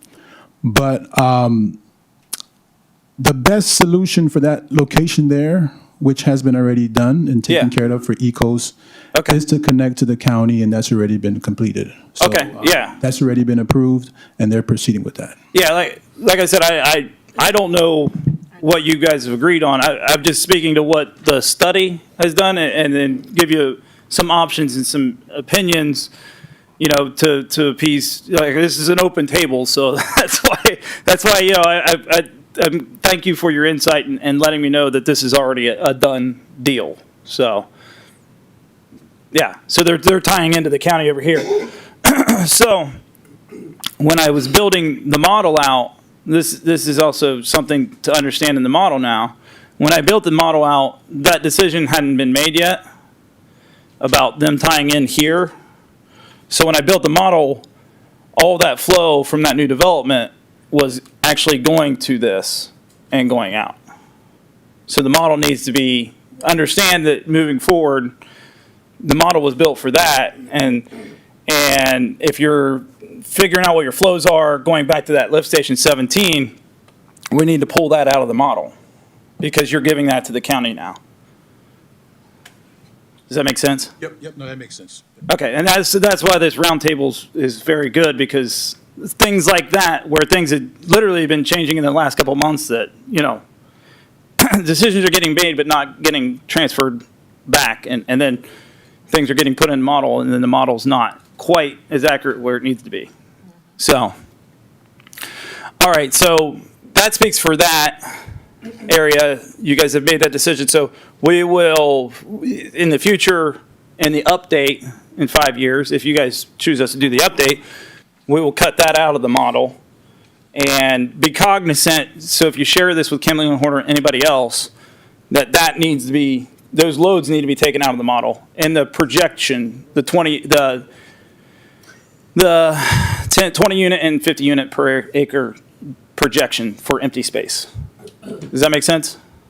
And this is more just engineer to engineer talk right now, sorry. Yeah, and Dan, that's a good point. I think in the future, what we'll do is we'll make sure we confirm that those pipes are there or not. Yeah. And in the future, of course, we'll have the files and anything, and Yeah. whomever we decide to move forward with, we'll make sure that it's reestablished Yeah. to incorporate that. Yes. And then the reason that is in there is because I believe there was, if you look in the lift station 17 as-built file, there was something showing that. And then also this you serve this customer here. I'm pretty sure. Todd told me you guys are serving this, and I think it's coming down and tying into an 8-inch line going that way. But I don't know if it was public or private. That was the whole thing. So, but to get the model and get a working product for you guys, we couldn't dive, that was what I wanted to speak to, we couldn't dive deep and hit this. So Aleem and I, when we were building the model, speaking to the engineers, he said to get a good working gravity model, put points in that you know are in there through as-built. So this whole trunk line, I may have only had that point and that point. I'm linearly interpolating through some manholes that I don't have data for. So be cognizant of that when you're looking at the gravity sewer and these models, that some of these are interpolated points not to be used for design. If you ever have any design, I think I have a note in the front page and somewhere on here stating that if you're ever doing any kind of design work, and engineering firms would know that, they need to go out and actually survey the manholes and verify those inverts. Don't use these inverts as gospel, but you can use them for I&I. Like it's kind of like GIS data. Like it's not survey quality. All right. So same thing for this as up, and this is another development area. these two lots. Open space, same thing here. So I did projection models. There's existing where these aren't in the model. That's one model scenario. And then the projection model has this for maximum and this for maximum, two different scenarios. So you can look at these, and if somebody wants to develop this and build it out completely, you can look how that's going to impact here. I don't know, have you guys been approached yet about anybody doing development in this area and this area? For the, What are you referencing? Down here, along County Line Road. Yes, that's something that a developer did approach us, but we had some legal stuff going on with Okay. the attorney and some sewer hookups, et cetera. those? Yeah, so, but that's in flux right now. Yeah, and part of what we're seeing here was, I don't know, I think it's to speak to your point, that I don't know if this is private or publicly owned, this network. So maybe Stanley knows? that's private. Yeah, so, I mean, the obvious thing, just by looking at it, hey, you got a gravity pipe here. The best way to move is via gravity. If you have capacity, you know, there's a couple different options the town could take here. Could you take on ownership of this like you did with other things? Gravity sewer is not bad to take on ownership. And these are just options.